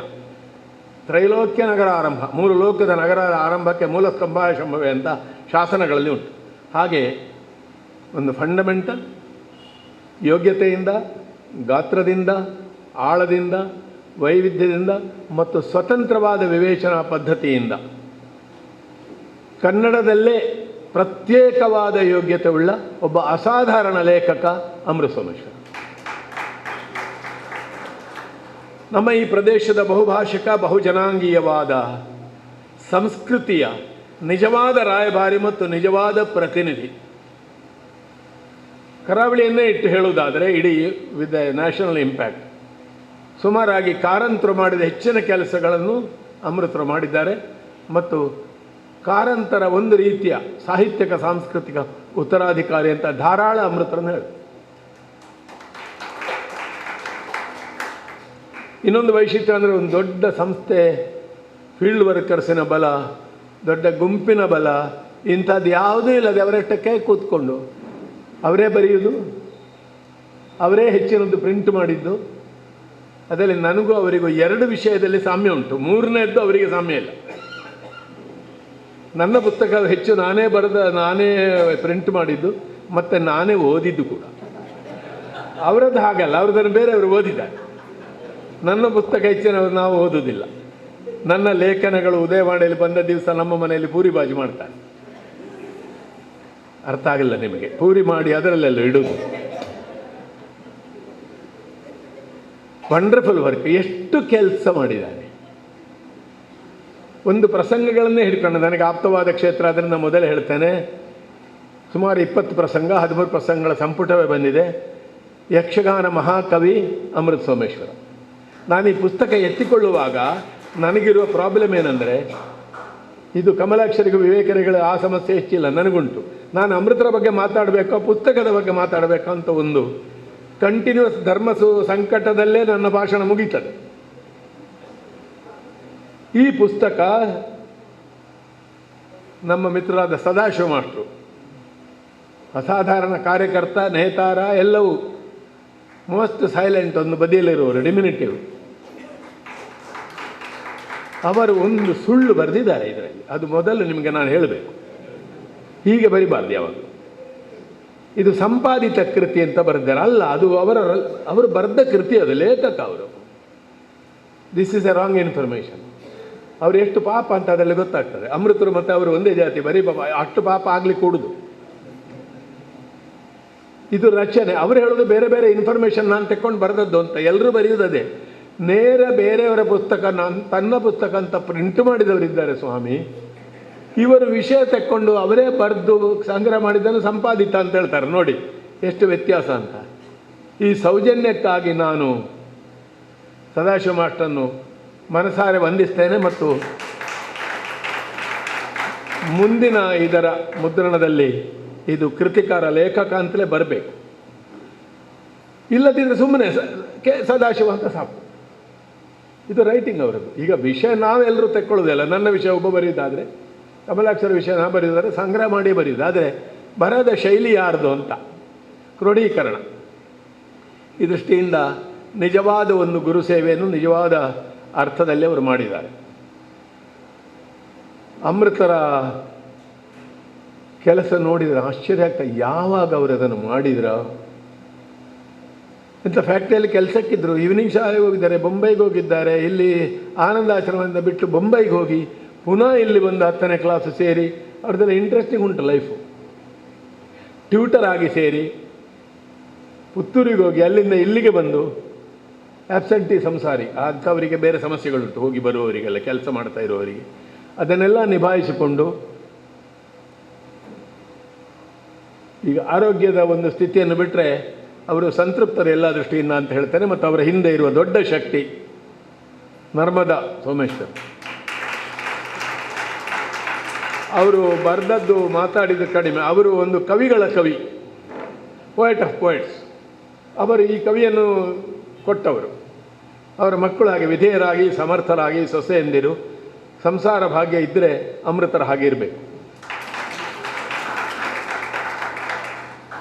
ಅಮೃತರು ಎಂಥದ್ದು ಬರೀಲಿಲ್ಲ ಅಂತ ಕೇಳೋದು ಒಳ್ಳೆಯದು. What he has not done. ಆದ್ದರಿಂದಲೇ ಈ ಕೃತಿ ಬಿಡುಗಡೆ ಮಾಡುವಾಗ ನನಗೆ ಸಂತೋಷ ಆದದ್ದು ಅದು ಈ ಸನ್ಮಾನದ ಒಟ್ಟಿಗೆ ಬಂತು, ಅಥವಾ ಅದರೊಟ್ಟಿಗೆ ಇದು ಬಂತು. ಒಂದು ವಿಶೇಷವಾದ ಪರಿಮಳ. ಚಾರ್ ಚಾಂದ್ ಲಗ್ಗೈ ಬೋಲ್ತೇನ ಆಯ್ತು. ಒಂದು ವಿಶೇಷವಾದ ಅಮೃತ ಪ್ರಕಾಶ ಬಂದಾಗಾಯಿತು. ಅಮೃತರು ಗಾದೆ ಬರೆದಿದ್ದಾರೆ, ಒಗ್ಗಟ್ಟು ಬರೆದಿದ್ದಾರೆ, ಅಪಾರ್ಥಿನಿ ಕೂಡ ಬರೆದಿದ್ದಾರೆ. ತುಂಬ ಇಂಟ್ರೆಸ್ಟಿಂಗ್ ಇದೆ. ಅದು ನೀವು ಓದಬೇಕು, ನಾನು ಓದಿ ಹೇಳುವುದಿಲ್ಲ. ಅದು ಶಬ್ದಕ್ಕೆ ಬೇರೆ ಬೇರೆ ಅರ್ಥಗಳು ಹೇಗೆ ಅಂತ. ಅಧ್ಯಾಪಕ ಎಂಬುದಕ್ಕೆ ಅವರು ನಿರುಪದ್ರವಿ ಪ್ರಾಣಿ ಅಂತ ಒಂದು ಡೆಫಿನೇಷನ್ ಕೊಟ್ಟಿದ್ದಾರೆ ಅಂತ ತುಂಬ ಉಂಟು ಅವರು. ಯಾವಾಗ ಅವರು ಬರೆದ್ರೋ, ಎಲ್ಲಿ ಬರೆದ್ರೋ, ಹೇಗೆ ಪ್ರಿಂಟ್. ಬಲಿಪ ಭಾಗವತರ ಭಾಷೆಯಲ್ಲಿ ಹೇಳುವುದಾದರೆ ಮನುಷ್ಯರಿಗೆ ಸಾಧ್ಯ ಇಲ್ಲ ಸ್ವಾಮಿ. ಅವರು ಒಳ್ಳೆಯ ಬರಹಗಾರನ್ನೆಲ್ಲ ಹಾಗೆ ಹೇಳೋದು. ಆ ರೀತಿಯಲ್ಲಿ ಬರ್ಕೊಂಡು ಹೋಗಿದ್ದಾರೆ. 130 ಕೃತಿಗಳು, almost all of them valuable. ಆದರೆ ನಮಗೆ ಅವರು ಯಾಕೋ ಒಂದು ಪ್ರಾದೇಶಿಕವಾಗಿಯೇ ಗುರುತಿಸಲ್ಪಟ್ಟರು. ಕನ್ನಡದ ಶ್ರೇಷ್ಠರು ಅಂತಿದ್ದಾರಲ್ಲ, ಕಾರಂತ, ಮಾಸ್ತಿ, ಬೇಂದ್ರೆ, ಅನಂತಮೂರ್ತಿ, ಹಾಗೆ ತುಂಬ ಇದ್ದಾರೆ. ವಿದ್ವಾಂಸರಲ್ಲಿಯೂ ಇದ್ದಾರೆ. ವಿದ್ವಾಂಸರಲ್ಲಿ ಸೇಡಿಯಾಪು, ಉಕ್ಕಿಲ, ಶ್ರೀನಿವಾಸ ಮೂರ್ತಿ, ಇಂಥ ಯಾವುದೇ ಲೈನ್ ತೆಕ್ಕೊಂಡ್ರು ಕನ್ನಡದ ಶ್ರೇಷ್ಠರಲ್ಲಿ ನಿಸ್ಸಂದೇಹವಾಗಿ ಗಣಿಸಲ್ಪಡಬೇಕಾದ ಹೆಸರು, ಯಾವ ಔಪಚಾರಿಕತೆ ಇಲ್ಲದೆ ಹೇಳ್ತೇನೆ, ಅಮೃತ ಸೋಮೇಶ್ವರರು. ಇದನ್ನು ನಾನು ಮೊದಲು ಅವರಿಗೂ ಹೇಳಿದ್ದೇನೆ, ಅವರು ನನಗೆ ಒಪ್ಪಲೂ ಇಲ್ಲ. ಅವರು ಒಪ್ಪದಿದ್ದರೆ ನಾನು ಬಿಡುವುದೂ ಇಲ್ಲ ಅವರನ್ನು. ಇತ್ತೀಚೆಗೆ 1-2 ವರ್ಷದಲ್ಲಿ ಸಂಪರ್ಕ ಕಡಿಮೆ, ಯಾವಾಗಲೂ ನಾನು ಅವರಲ್ಲಿ ಬರೋದು, ನನ್ನಲ್ಲಿ ಅವರು ಬಂದದ್ದು ಕಡಿಮೆ, ಖರ್ಚು ನನಗಿಲ್ಲ, ಅವರಿಗೆ. ಅವರಲ್ಲಿ ಹೋಗಿ ಮಾತನಾಡಿ ಕುಶಲ ಮಾಡಿ, ಕೆಲವೊಂದು ವಿಷಯದಲ್ಲಿ ಅವರಿಗೂ ನನಗೆ ಅಭಿಪ್ರಾಯ ವ್ಯತ್ಯಾಸಗಳಿರ್ಬೋದಾದರೆ ಹೆಚ್ಚಿನ ವಿಷಯಗಳಲ್ಲಿ ನಮಗೆ ಏಕಾಭಿಪ್ರಾಯ. ನಮಗಿಬ್ಬರಿಗೂ ಸಮಾನವಾದ ಏನಂದರೆ, ನಾವು ಬರೆಯುವ ವಿಷಯದಲ್ಲಿ ತುಂಬ ಒಂದು ಸ್ಥಾಪಿತವಾದ ಸಿದ್ಧಾಂತ, ಥಿಯರಿ, ಅದನ್ನೇ ಹಿಡ್ಕೊಂಡು ಆ ಥಿಯರಿ ಚೌಕಟ್ಟಿನೊಳಗೇ ಒಂದು ಬರೆದುಕೊಂಡು ಹೋಗುವುದಿಲ್ಲ. ವಿಷಯವನ್ನು ನೋಡಿ ಸಿದ್ಧಾಂತವನ್ನು ರೂಪಿಸುವುದೊಂದು, ಸಿದ್ಧಾಂತದ ಕಣ್ಣಿನಿಂದ ವಿಷಯವನ್ನು ನೋಡುವುದೊಂದು. ಈಗಂತೂ ಇಡೀ ಜಗತ್ತನ್ನು ಧರ್ಮ, ಜಾತಿ, ಆಚಾರ, ರಿಚುವಲು, ಪದ್ಧತಿ, ಮಂತ್ರ, ವೇದ, ಪಾಡ್ದನ ಎಂಥದಿದ್ದರೂ ಒಂದು ಬೈಪೋಲಾರ್ ರೀತಿಯಲ್ಲಿ ನೋಡ್ತಾರೆ. ಬಂಡಾಯ ಮತ್ತು ಹುನ್ನಾರ, ಒಂದು ಹುನ್ನಾರ. ಈಗ ನನ್ನ ಭಾಷಣ ಕೂಡ ಹುನ್ನಾರವೇ, ಅಮೃತ ಸೋಮೇಶ್ವರನ ಒಳಗಾಕೊಳ್ಳು. ಆ ಥರ ಅವರು ಎಂದೂ ನೋಡಲಿಲ್ಲ. ಅವರು ಬಂಡಾಯಗಾರ, ಬಂಡಾಯ ಸಾಹಿತ್ಯದಲ್ಲಿ ಅವರು ಪರಿಗಣಿಸಲ್ಪಡಬೇಕಾದವರು. ಆದರೆ ಕಾಲಿಕವಾಗಿ ಬಂದ ಫ್ಯಾಷನ್ ಉಂಟಲ್ಲ, ನವ್ಯ ಬಂತು, ಅದರ ಹಿಂದೆ ಹೋಯಿತು, ಸಂಕೇತಗಳು ಬಂತು, ಅದರ ಹಿಂದೆ ಹೋಯಿತು, ಬಂಡಾಯ ಬಂತು, ಹಾಗೆ ಹಿಂದೆ ಓಡಿದವರಲ್ಲ. ಅವರೊಂದು ಗಟ್ಟಿಯಾದ ನಿಲುಮೆಯಲ್ಲಿ ನಿಂತು ಗಾಂಧೀಜಿಯವರು ಹೇಳಿದ ಹಾಗೆ, I will keep my cages open, Windows, let new air come from all sides, let it not blow me of my feet and seat. ಹೊಸ ಸಿದ್ಧಾಂತಗಳ ಗಾಳಿ ಬರಲಿ, ಹೊಸ ವಿಚಾರ ಬರಲಿ, ಆದರೆ ನಾನು ಕೂತ ಒಂದು ಆಸನ ಸಹಿತ ನನ್ನನ್ನೇ ಎಬ್ಬಿಸಿ ಬಿಸಾಡುವಷ್ಟು ಅದು ಹೋಗಬಾರದು ಅಂತ ಗಾಂಧೀಜಿ ಹೇಳಿದ್ದಾರೆ. ಅದನ್ನು ಗಟ್ಟಿಯಾಗಿ ನಂಬಿದ ಗಾಂಧಿಯನು ಕೂಡ ತುಂಬ ಸೌಮ್ಯ, ತುಂಬ ಸರಳ, ಸಜ್ಜನಿಕೆಯಲ್ಲಿ ಅಮೃತರು ಹೌದು, ಒಂದು ದೇವತಾ ಮನುಷ್ಯ, ಲೇಖನ ರಾಕ್ಷಸ. ಇಷ್ಟು ಬರೆದಿದ್ದಾರೆ. ಆದರೆ ಕ್ವಾಂಟಿಟೇಟಿವ್ ಅಂತಲ್ಲ, ಅದು ಕ್ವಾಲಿಟೇಟಿವ್ ಕೂಡ. ಯಕ್ಷಗಾನ ರಂಗಭೂಮಿಯಲ್ಲಿ ಈಗ 5,000 ಪ್ರಸಂಗಗಳಿವೆ. ಅದರಲ್ಲಿ 4,000ಕ್ಕೂ ಮಿಕ್ಕಿ ಪ್ರಸಂಗಗಳು ಬಂದದ್ದು 20-21ನೇ ಶತಮಾನದಲ್ಲಿ. ಆದರೆ ಮಾಧ್ಯಮದ ಯೋಗ್ಯತೆಯನ್ನು ನೋಡಿಕೊಂಡು, ಮಾಧ್ಯಮ ಯೋಗ್ಯವಾದ ಯಕ್ಷಗಾನ ರಂಗಭೂಮಿಗೆ ಒಪ್ಪುವ ರೀತಿಯಲ್ಲಿಯೂ ಪುರಾಣವನ್ನು ಹೊಸ ರೀತಿಯಲ್ಲಿ ಕೊಡುವ ಹಾಗೂ ಮಾಡಿದ ಒಂದು 6-8 ಪ್ರಸಂಗಕರ್ತರಿದ್ದಾರೆ ನಮ್ಮಲ್ಲಿ. ಪ್ರೊಫೆಸರ್ ಅಮೃತ ಸೋಮೇಶ್ವರರು, ಹೊಸತೋಟ ಮಂಜುನಾಥ ಭಾಗವತರು, KM ರಾಘವ ನಂಬ್ಯಾರು, ಪುರುಷೋತ್ತಮ ಪೂಂಜರು, ಹೀಗೆ ಕೆಲವು ಪ್ರಸಂಗಕರ್ತರು ಪ್ರಸಂಗ ಸಾಹಿತ್ಯಕ್ಕೆ ಒಂದು ಹೊಸ ಹೊಳಪನ್ನು ಕೊಟ್ಟರು. ಉಳಿದವರು ಬರೆದಿದ್ದಾರೆ. ಈಗ ಅಗರಿಯವರೋ ಬಲಿಪರೋ ಉಳಿದು ಬರೆದಾಗ ಅವರು ಪೌರಾಣಿಕ ಹಿಂದಿನ ಪ್ರಸಂಗಗಳು ಹಾಗೇ ಬಂದು ಬರ್ಕೊಂಡು ಹೋಗಿದ್ದಾರೆ. ಅಥವಾ ಕಥೆಯಲ್ಲಿ ನಾವೀನ್ಯ, ಪ್ಲಾಟ್ ನಾವೆಲ್ಟಿ ಅಂತ ಹೇಳೋದಕ್ಕೆ, ಪ್ಲಾಟ್ ಹೊಸ್ತು, ಹೇಳುವ ಕ್ರಮ ಎಲ್ಲ ಪೌರಾಣಿಕ ಪ್ರಸಂಗದ್ದೇ. ಇವರು ಹೊಸ ಛಂದಸ್ಸನ್ನು ಅಲ್ಲಿಯೂ ಸೃಷ್ಟಿ ಮಾಡಿದ್ದಾರೆ. ಮತ್ತು ಇಡೀ ಸಂಸ್ಕೃತಿಯ ಒಂದು ಮೂಲಗಾಮಿಯಾದ ಗ್ರಹಿಕೆ ಉಂಟು ಅವರಿಗೆ, ತಾಳದ ಜ್ಞಾನ ಉಂಟು. ಹೇಗೆ ಅದರಲ್ಲಿ ಸರ್ಕಸ್ ಮಾಡೋದು ಅಂತ ಒಂದು ಅವರ ಭಾವಗೀತೆಗಳನ್ನು ನೋಡ್ಬೋದು. ತುಳು, ಮೋಯ, ಕನ್ನಡ, ಕಲೆವಾಲ, ಎಂಥ ಟ್ರಾನ್ಸ್ಲೇಷನ್, ಎಂಥದ್ದು ಲೆಮಿಂಕಾಯನ ಕಥೆ ಕಲೆವಾಲ, ಅದಕ್ಕೆ ಟ್ರಾನ್ಸ್ಲೇಷನ್ಗೆ ಹರಿದಾಸ್ ಭಟ್ರು ಆರಿಸಿದ್ದು ಅಮೃತ ಸೋಮೇಶ್ವರನ್. Right choice. ಹರಿದಾಸ್ ಭಟ್ರಿಗೆ ಗೊತ್ತುಂಟು, ಯೋಜಕ ಅವರು, ಯೋಜಕ ಹತ್ರ ದುರ್ಲಭ ಅಂತ ಹೇಳೋದಿಲ್ಲ, ಅವರು ದುರ್ಲಭರಲ್ಲ, ಯಾರ ಮೂಲಕ ಯಾವುದನ್ನು ಮಾಡಿಸಬೇಕು ಅಂತ. ಅವರು ಯಕ್ಷಗಾನ ಪರಂಪರೆ ಮೇಲೆ ಒಂದು ಪರಂಪರೆ ಪ್ರಯೋಗ ಅಂತ ಏನೋ ಒಂದು ಬರೆದಿರೋ, ಆಗಲೂ ಅವರ ಲೀಡ್ ಒಂದು ಪುಟ, ಒಂದು ಧ್ಯೇಯವಾಕ್ಯದ ಹಾಗೆ ಆ ಇಡೀ ಪುಸ್ತಕಕ್ಕೆ ಒಂದು ವಿಶಿಷ್ಟ ಮುನ್ನುಡಿ ಹಾಗೆ ಆರಿಸಿಕೊಂಡದ್ದು ಅಮೃತ ಸೋಮೇಶ್ವರ ಲೇಖನದ 1-2 ಪ್ಯಾರ. ಯಕ್ಷಗಾನದ ಇತಿಹಾಸ ಸುಮಾರು 40-50ನೇ ಇಸ್ವಿಯಲ್ಲಿಂದ ಹೇಗೆ ನಡೆದು ಬಂತು ಅಂತ ಅವರು ಸಾರಭೂತವಾಗಿ ಬರೆದಿದ್ದಾರೆ. ಅನವಶ್ಯಕವಾಗಿ ಅಕ್ಷರವನ್ನು ಕೂಡ ದುರ್ವ್ಯಯ ಮಾಡುವರಲ್ಲ. ಅವರ ಶೈಲಿ, ಮಾತು ಹಾಗೆ, ಬರಹವೂ ಹಾಗೆ, ಹೆಚ್ಚು ಬರೆಯುವುದಿಲ್ಲ. ಮತ್ತು ಅದ್ಭುತ, ಭಯಂಕರ, ಭೀಕರ, ಅಸಾಧ್ಯ ಇಂಥದ್ದೊಂದು ಧ್ರುವತಾರೆ ಶೈಲಿ ಅಂತ ನಾವು ಹೇಳೋದುಂಟು. ಅದನ್ನು ಧ್ರುವತಾರೆ ಶೈಲಿ ಅಂತ. ಧ್ರುವತಾರೆ ಶೈಲಿ ಅವರಲ್ಲಿಲ್ಲ. ಮತ್ತು ಪರಂಪರೆ ಬಗ್ಗೆ, ಸಂಪ್ರದಾಯದ ಬಗ್ಗೆ ಗೌರವ ಮತ್ತು ಅನುಮಾನ, ಪ್ರೀತಿ ಮತ್ತು ಅನುಮಾನವನ್ನು ಇಟ್ಟುಕೊಂಡು ಬರೆದಿದ್ದಾರೆ. ತೀರಾ ಒಂದು ನಾವು ವೈಭವೀಕರಿಸಿ, ಈಗ ಭಗವತಿ ಆರಾಧನೆಯಲ್ಲಿ ಮ್ಯಾಟರ್ ಆಫ್ ಫ್ಯಾಕ್ಟ್ ಆಗಿ ಬರೀತಾ ಹೋಗಿದ್ದಾರೆ. ಎಷ್ಟು ಕಾಲ ಕೆಲಸ ಮಾಡಿದ್ದಾರೆ, ಎಷ್ಟು ಭಗವತಿಗಳನ್ನು ಇದು ಮಾಡಿದ್ದಾರೆ. ಅಸಾಧ್ಯ ಕೆಲಸ. ಆದರೆ ಅದನ್ನು ಎಲ್ಲಿ ಒಂದು ಭಾರಿ ದೊಡ್ಡದಂತ ಮಾಡಲಿಕ್ಕೆ ಹೋಗಲಿ, ಇದ್ದದ್ದನ್ನು ಬರೆದಿದ್ದಾರೆ. ಅದು ಎಲ್ಲ ಮೋಸ, ಅದೆಲ್ಲ ವಂಚನೆ, ಹಾಗೆ ಹಾಗೂ ಹೇಳಲಿಕ್ಕೆ ಹೋಗಿಲ್ಲ ಅವರು. ಅದು ಏನಿದೆ ಒಂದು ಜನಾಂಗದಲ್ಲಿ ಅದನ್ನು ನೋಡಲಿಕ್ಕೆ ಹೋಗಿದ್ದಾರೆ. ಎಲ್ಲ ಅವರ ಪ್ರಸಂಗ ಸಾಹಿತ್ಯವಾಗಿ ಮಹಾಕಳಿ ಮಗಧೇಂದ್ರ ಇರ್ಬೋದು. ನಮ್ಮಲ್ಲಿ ಅನೇಕ ಕೃತಿಕಾರರಿಗೆ ಒಂದು ಸಮಸ್ಯೆ ಏನಾಗ್ತದೆ ಅಂದರೆ, ಖಳನಾಯಕನನ್ನು ನಾಯಕನಾಗಿ ರೂಪಿಸುವಾಗ ಮಾಗಧ ಇರ್ಬೋದು, ನರಕಾಸುರ ಇರ್ಬೋದು, ರಾವಣ ಇರ್ಬೋದು, ಕೌರವ ಇರ್ಬೋದು, ಮೊದಲು ನಾಯಕನಾಗಿದ್ದವನನ್ನು ಏನು ಮಾಡೋದು? ಅವನನ್ನೇನು ಮಾಡೋದು?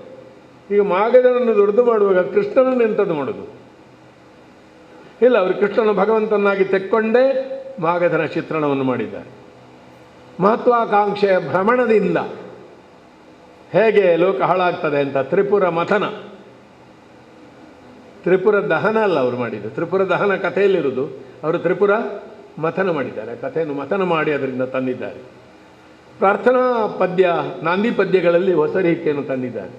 ಮಾನಸಾಂಬರದಿ ಕಾಣುವ ಒಳ್ಳೆಯದಕ್ಕೆ, ಸತ್ವಕ್ಕೆ, ತತ್ವಕ್ಕೆ. ಅಮೃತ ಸೋಮೇಶ್ವರ ಪ್ರಾರ್ಥನೆ ಮತ್ತು ಮಂಗಲ ಪದ್ಯಗಳ ಮೇಲೆ ಅಧ್ಯಯನ ಮಾಡ್ಬೋದು. ಅವರ ಮೇಲೆ 2 PhD ಆಗಿದೆ. 2 ಜನ ಮಾಡಿದ್ದಾರೆ. ನಾನು ಓದಿಲ್ಲ ಇನ್ನು, ತುಂಬ ಪುಸ್ತಕಗಳು ಬರ್ತಾ ಇದೆ, ಯಾವುದು ಓದುವುದಂತ ಗೊತ್ತಾಗೋದಿಲ್ಲ. ಮತ್ತು ಅಮೃತ ಸೋಮೇಶ್ವರ ಮೇಲೆ PhD ನಾನು ಓದೋದು ಯಾಕೆ? ನಾನು ಮಾಡಿಯೇನೀಗ, ಪುರುಸೊತ್ತಿಲ್ಲ ಅಷ್ಟೇ. ಅವರನ್ನು ತುಂಬ ಚೆನ್ನಾಗಿ ತಿಳಿದವರಲ್ಲಿ ನಾನೊಬ್ಬ ಅಂತ ಅವರ ಒಪ್ಪಿಗೆ ಇಲ್ಲದೆ ಸಭೆಯಲ್ಲಿ ಘೋಷಿಸಬಲ್ಲ. ತುಂಬ ಸ್ನೇಹಶೀಲರಾಗಿ, ಆತ್ಮೀಯರಾಗಿ, ಪರಗುಣ ಪರಮಾಣುವನ್ನು ಪರ್ವತೀಕೃತ್ಯ ನಿತ್ಯಂ, ಪರಗುಣ ಪರಮಾಣುವನ್ನು ಪರ್ವತೀಕೃತವಾಗಿ ಮಾಡುವುದು. ಅವರು ನನಗೆ ಬರೆದ ಕಾಗದ ಎಲ್ಲ ಇಟ್ಟುಕೊಳ್ಳಿಲ್ಲ ನಾನು, ಯಾವಾಗಲೂ ಅವರದೊಂದು ಕಾಗದ, ನನಗೂ ಅವರಿಗೊಂದು ಕಾಗದ. ಅದು ನಾನು ಬರೆದು ಮತ್ತೆ ಸ್ವಲ್ಪ ದಿವಸ ಅವರು ಬರೆಯುವುದಿಲ್ಲ. ಯಾಕೆಂದರೆ ಆ ಕಾಗದ ಓದಿ ಅರ್ಥ ಮಾಡಲಿಕ್ಕೆ ಆಗೋದಿಲ್ಲ ಅವರಿಗೆ. ನನ್ನ ಅಕ್ಷರ ಹಾಗುಂಟು, ಹಾಗೆ ಅದಕ್ಕೆ ಬರೆಯುವುದು ನಾನು ಅವರಿಗೆ. ತುಂಬ ಪತ್ರ ವ್ಯವಹಾರ ಇದೆ ನಮ್ಮಲ್ಲಿ, ಸಣ್ಣ ಸಣ್ಣ ವಿಷಯಕ್ಕೆಲ್ಲ. ಮತ್ತು ಸ್ಪಂದಿಸುವ ಗುಣ ನಮ್ಮಲ್ಲಿ ಅನೇಕ ಸಾಹಿತಿಗಳು ಸಮಾಜ ಸುಧಾರಣೆ, ಇನ್ನೊಂದು ಮತ್ತೊಂದೆಲ್ಲ ತುಂಬ ಮಾತಾಡ್ತಾರೆ. ಸಣ್ಣ ಕುಂದುಕೊರತೆಗಳ ಬಗ್ಗೆ ಜನತಾವಾಣಿಗೆ ಬರೆಯುವುದು, ವಾಚಕರ ವಾಣಿಗೆ ಬರೆಯುವುದು, ಅದು ತಮಗೆ ಕೆಳಗೆ ಅಂತ ಭಾವಿಸ್ತಾರೆ. ಅಮೃತರೆಯ ಭಾವನೆ ಇಲ್ಲ. ಜಿಜ್ಞಾಸೆಯ ತುಣುಕುಗಳು, ಪೇಪರಲ್ಲಿ ಬಂದ ಪತ್ರಗಳು, ಅದೆಲ್ಲ ಇದರಲ್ಲಿ ಬಂದಿದೆ. ಇದನ್ನೆಲ್ಲ ಒಟ್ಟು ಮಾಡಿ ಇದೊಂದು ಪುಸ್ತಕ ಬರಬೇಕು ಅಂತ ಸದಾಶಿವ ಮಾಸ್ಟ್ರು ಎಣಿಸಿದ್ದಾರೆ. ಈಗ ಅಮೃತರ 2 ಬುಕ್ಸ್ ಬರಬೇಕು. ಒಂದು ಇಂಗ್ಲೀಷಿನ ಸ್ಟ್ಯಾಂಡರ್ಡ್ ಅಮೃತರ ಮೇಲೆ ಒಂದು ಪುಸ್ತಕ ಈಗ ಬರಬೇಕು, ಮತ್ತು ಅಮೃತ ಸೋಮೇಶ್ವರ ರೀಡರ್, ಅವರ ಕವನಗಳು ಸಂಕಲನವಾಗಿ ಬರಬಹುದು. ಅವರು ನವೋದಯದ ಇದನ್ನು ಬೆನ್ನನ್ನು ಪೂರ ಬಿಟ್ಟು ಮುಂದೆ ಬರಲಿಲ್ಲ. ಹೈಸ್ಕೂಲ್ ಕಾಲದಿಂದಲೂ ಯಕ್ಷಗಾನ ಕವಿತೆಗಳನ್ನೆಲ್ಲ ಬರೆದಿದ್ದಾರೆ. ಅವರಲ್ಲಿ ಸ್ವಲ್ಪ ತುಂಟತನ ಎಲ್ಲ ಇದೆ. ಬ್ರಹ್ಮ ಎಷ್ಟು ಕೃಪಣ ಅಂತ ಒಂದು ಕಡೆ ಬರೆದಿದ್ದಾರೆ ಅವರು. ಬ್ರಹ್ಮ ಎಷ್ಟು ಲೋಭಿಯಾಗಿರ್ತಾನೆ ಅಂತ. ಅದು ಅವರು ತಾರುಣ್ಯದಲ್ಲಿ ಬರೆದದ್ದು. ಈಗ ತಪ್ಪು ತಿಳಿಬೇಡಿ ನೀವು ಅದನ್ನು. ಮುಂದೆ ಚಂದ ಇದ್ದಾಗ ಹಿಂದೆ ಚಂದ ಇರುವುದಿಲ್ಲ ಕೆಲವು ಹುಡುಗಿಯರು ಅಂತ. ಅವರಿಗೆ ಈಗ ನೆನಪಿರ್ಲಿಕ್ಕಿಲ್ಲ, ಈಗ ನೆನಪಾಗೋದು ಬೇಡ, ಅದು ವಿಷಯ ಬೇರೆ. ಸಣ್ಣ ಸಣ್ಣ ಎಲ್ಲ ಅದೆಲ್ಲ ಇದೆ ಅವರಲ್ಲಿ.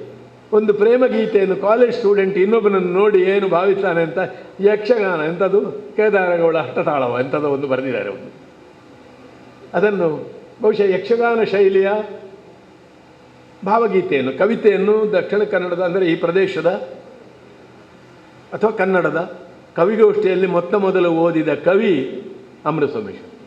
ಆದ್ದರಿಂದ ಅದೇ ನಾನು ತುಂಬ ಜನರಿಗೆ ಹೇಳಲಿಕ್ಕುಂಟು, ಬೇಕಾದರೆ ಕೊಡಿ, ಇಲ್ಲದ್ರೆ ಬಿಡಿ ಅಂತ. ಸಾಹಿತ್ಯದಲ್ಲಿ ಯಕ್ಷಗಾನಕ್ಕೊಂದು ಸ್ಥಾನಮಾನ ಇಲ್ಲ, ಒದಗಿಸಿ ಅಂತ. ನಾನು ಹೇಳೋದು ಯಕ್ಷಗಾನಕ್ಕೆ ಸಾಹಿತ್ಯ ಸ್ಥಾನಮಾನ ನೀವು ಕೊಡುದಂತ. ಕೊಡಲಿಕ್ಕೆ ನೀವು ಯಾರು? ನಿಮಗೆ ಕನ್ನಡದ ಸಮಗ್ರತೆ ಅರ್ಥ ಆಗಬೇಕಾದ್ರೆ ಯಕ್ಷಗಾನದ ಸಾಹಿತ್ಯವನ್ನು ಕೂಡ ನೀವು ಓದಿ. ಪೂಪನ್ನೀರು ಬರೆದಿದ್ದಾರೆ ನೃತ್ಯ ನಾಟಕ, ಎಂಥದ್ದು ಸಪ್ತಮಾತೃಕರು, 7 ದಯ್ಯಾರು, ತುಳುವಿನಲ್ಲಿ, ಕನ್ನಡದಲ್ಲಿ ಮೋಯದ ಕೋಶ, ಕೆಲಸ ಯಾವುದನ್ನು ಹಿಡ್ಕೊಂಡು ಬಹುಶಃ ಪುತ್ತೂರಿಂದ ಇಲ್ಲಿಗೆ, ಇಲ್ಲಿಂದ ಪುತ್ತೂರಿಗೆ. ನನಗದು ಮನೆಯಿಂದ ಕಾಲೇಜಿಗೆ ಕೆಲವು ಫೀಲ್ಡ್ ವರ್ಕಿನ ವಿಷಯಗಳನ್ನು ಹಿಡ್ಕೊಂಡು ಆಚೆ ಈಚೆ ಓದುವಾಗ ನಾನು ಬಿಸಾಡಿ ಹಾಕಿ ಅದು ಎಲ್ಲೆಲ್ಲಿ ಹೋಗಿ. ಅದರಲ್ಲಿ ಆಗುವ ಒಂದೇ ಒಂದು ಒಳ್ಳೆಯ ಪ್ರಯೋಜನ ಅಂದರೆ ಮನೆಯಲ್ಲಿ ಬೈಗಳು ಕೇಳೋದು ಮಾತ್ರ. ಒಂದು ವಿಸ್ತಾರವಾದ ಬರಹವನ್ನು ಸಂಗ್ರಹವಾಗಿ 11 ವಿಭಾಗಗಳಲ್ಲಿ ಕೊಟ್ಟಿದ್ದಾರೆ ಸದಾಶಿವ ಮಾಸ್ಟ್ರು. ಹುಟ್ಟೂರು ಮತ್ತು ಹಿನ್ನೆಲೆ, ಒಬ್ಬ ವ್ಯಕ್ತಿಯೇ ಹುಟ್ಟೂರು ಮತ್ತು ಹಿನ್ನೆಲೆ ಬೇಕು. ಅವರು ಜನಾಂಗೀಯವಾಗಿ ಕೂಡ ಇಲ್ಲಿ ಜನಪ್ರಿಯವಾಗಿ ನಮಗೆ ಗೊತ್ತಿದ್ದ ಜನಾಂಗಕ್ಕಿಂತ ಸ್ವಲ್ಪ ಭಿನ್ನವಾದ ಜನಾಂಗದಲ್ಲಿ ಬೆಳೆದು ಬಂದವರು. ಜಾನಪದ ಅಧ್ಯಯನ, 2 ಜಾನಪದ ಅಧ್ಯಯನ ಕೃತಿಗಳು, ಸಮುದಾಯದ ಅಧ್ಯಯನ, ಯಕ್ಷಗಾನ ಪ್ರಸಂಗಗಳು, 2 ಯಕ್ಷಗಾನ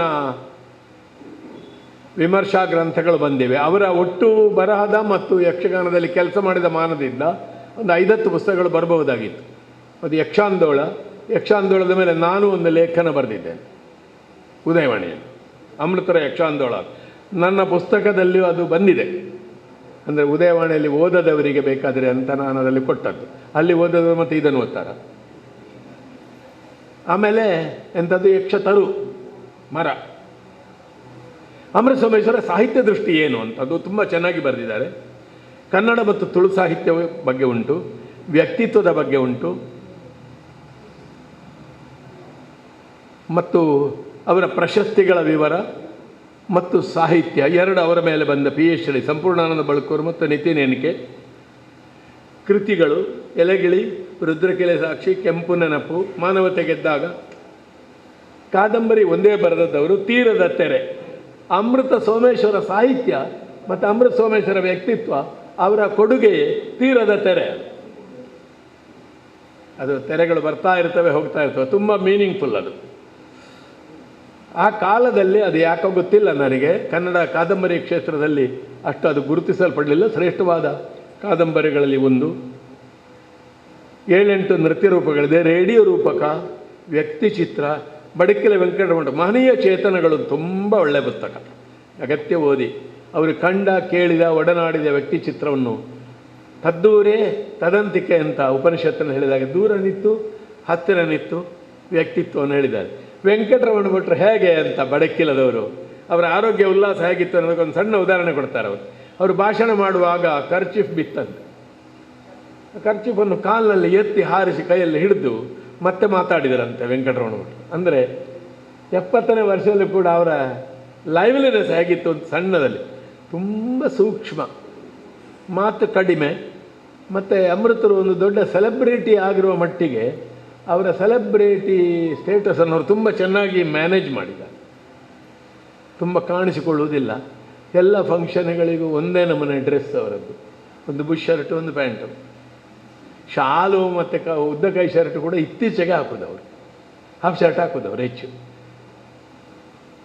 ಅವರ ಸರಳತೆ ಮತ್ತು ಡಿಮಿನಿಟಿವ್ನೆಸ್, ಸ್ವಲ್ಪ ಸಂಕೋಚ ಸ್ವಭಾವ ಅವರಿಗೆ ಕೆಲವು ಸಲ ತೊಂದರೆ ಆಯ್ತಾ ಏನೋ ಗೊತ್ತಿಲ್ಲ ನನಗೆ, ಐ ಡೋಂಟ್ ನೋ. ಅದು ಅವರಿಗೆ ಪ್ರಿಯವಾದ್ದು, ನಮಗೂ ಪ್ರಿಯವಾದ್ದೇ.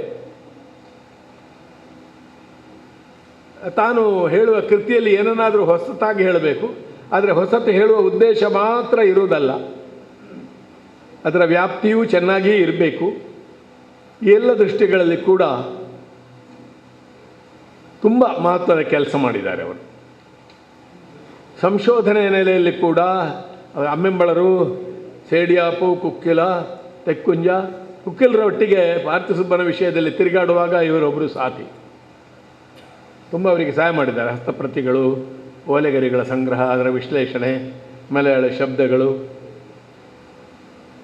ಒಂದು ಹುಡುಗಿಗೆ ಒಂದು ಸಣ್ಣ ಅಪವಾದ ಬಂದದ್ದಕ್ಕೆ ಅವರಿಗೆ ನೋವಾದ್ದನ್ನು ಪ್ರತಿಕ್ರಿಯೆ, ನಂಜು ನುಂಗಿದ ಕೋಗಿಲೆ ಅಂತ ಸಣ್ಣ ಕಥೆ. ನಂಜು ನುಂಗಿ ಅವಳು ಕೋಗಿಲೆ ಆದಳು ಅಂತ.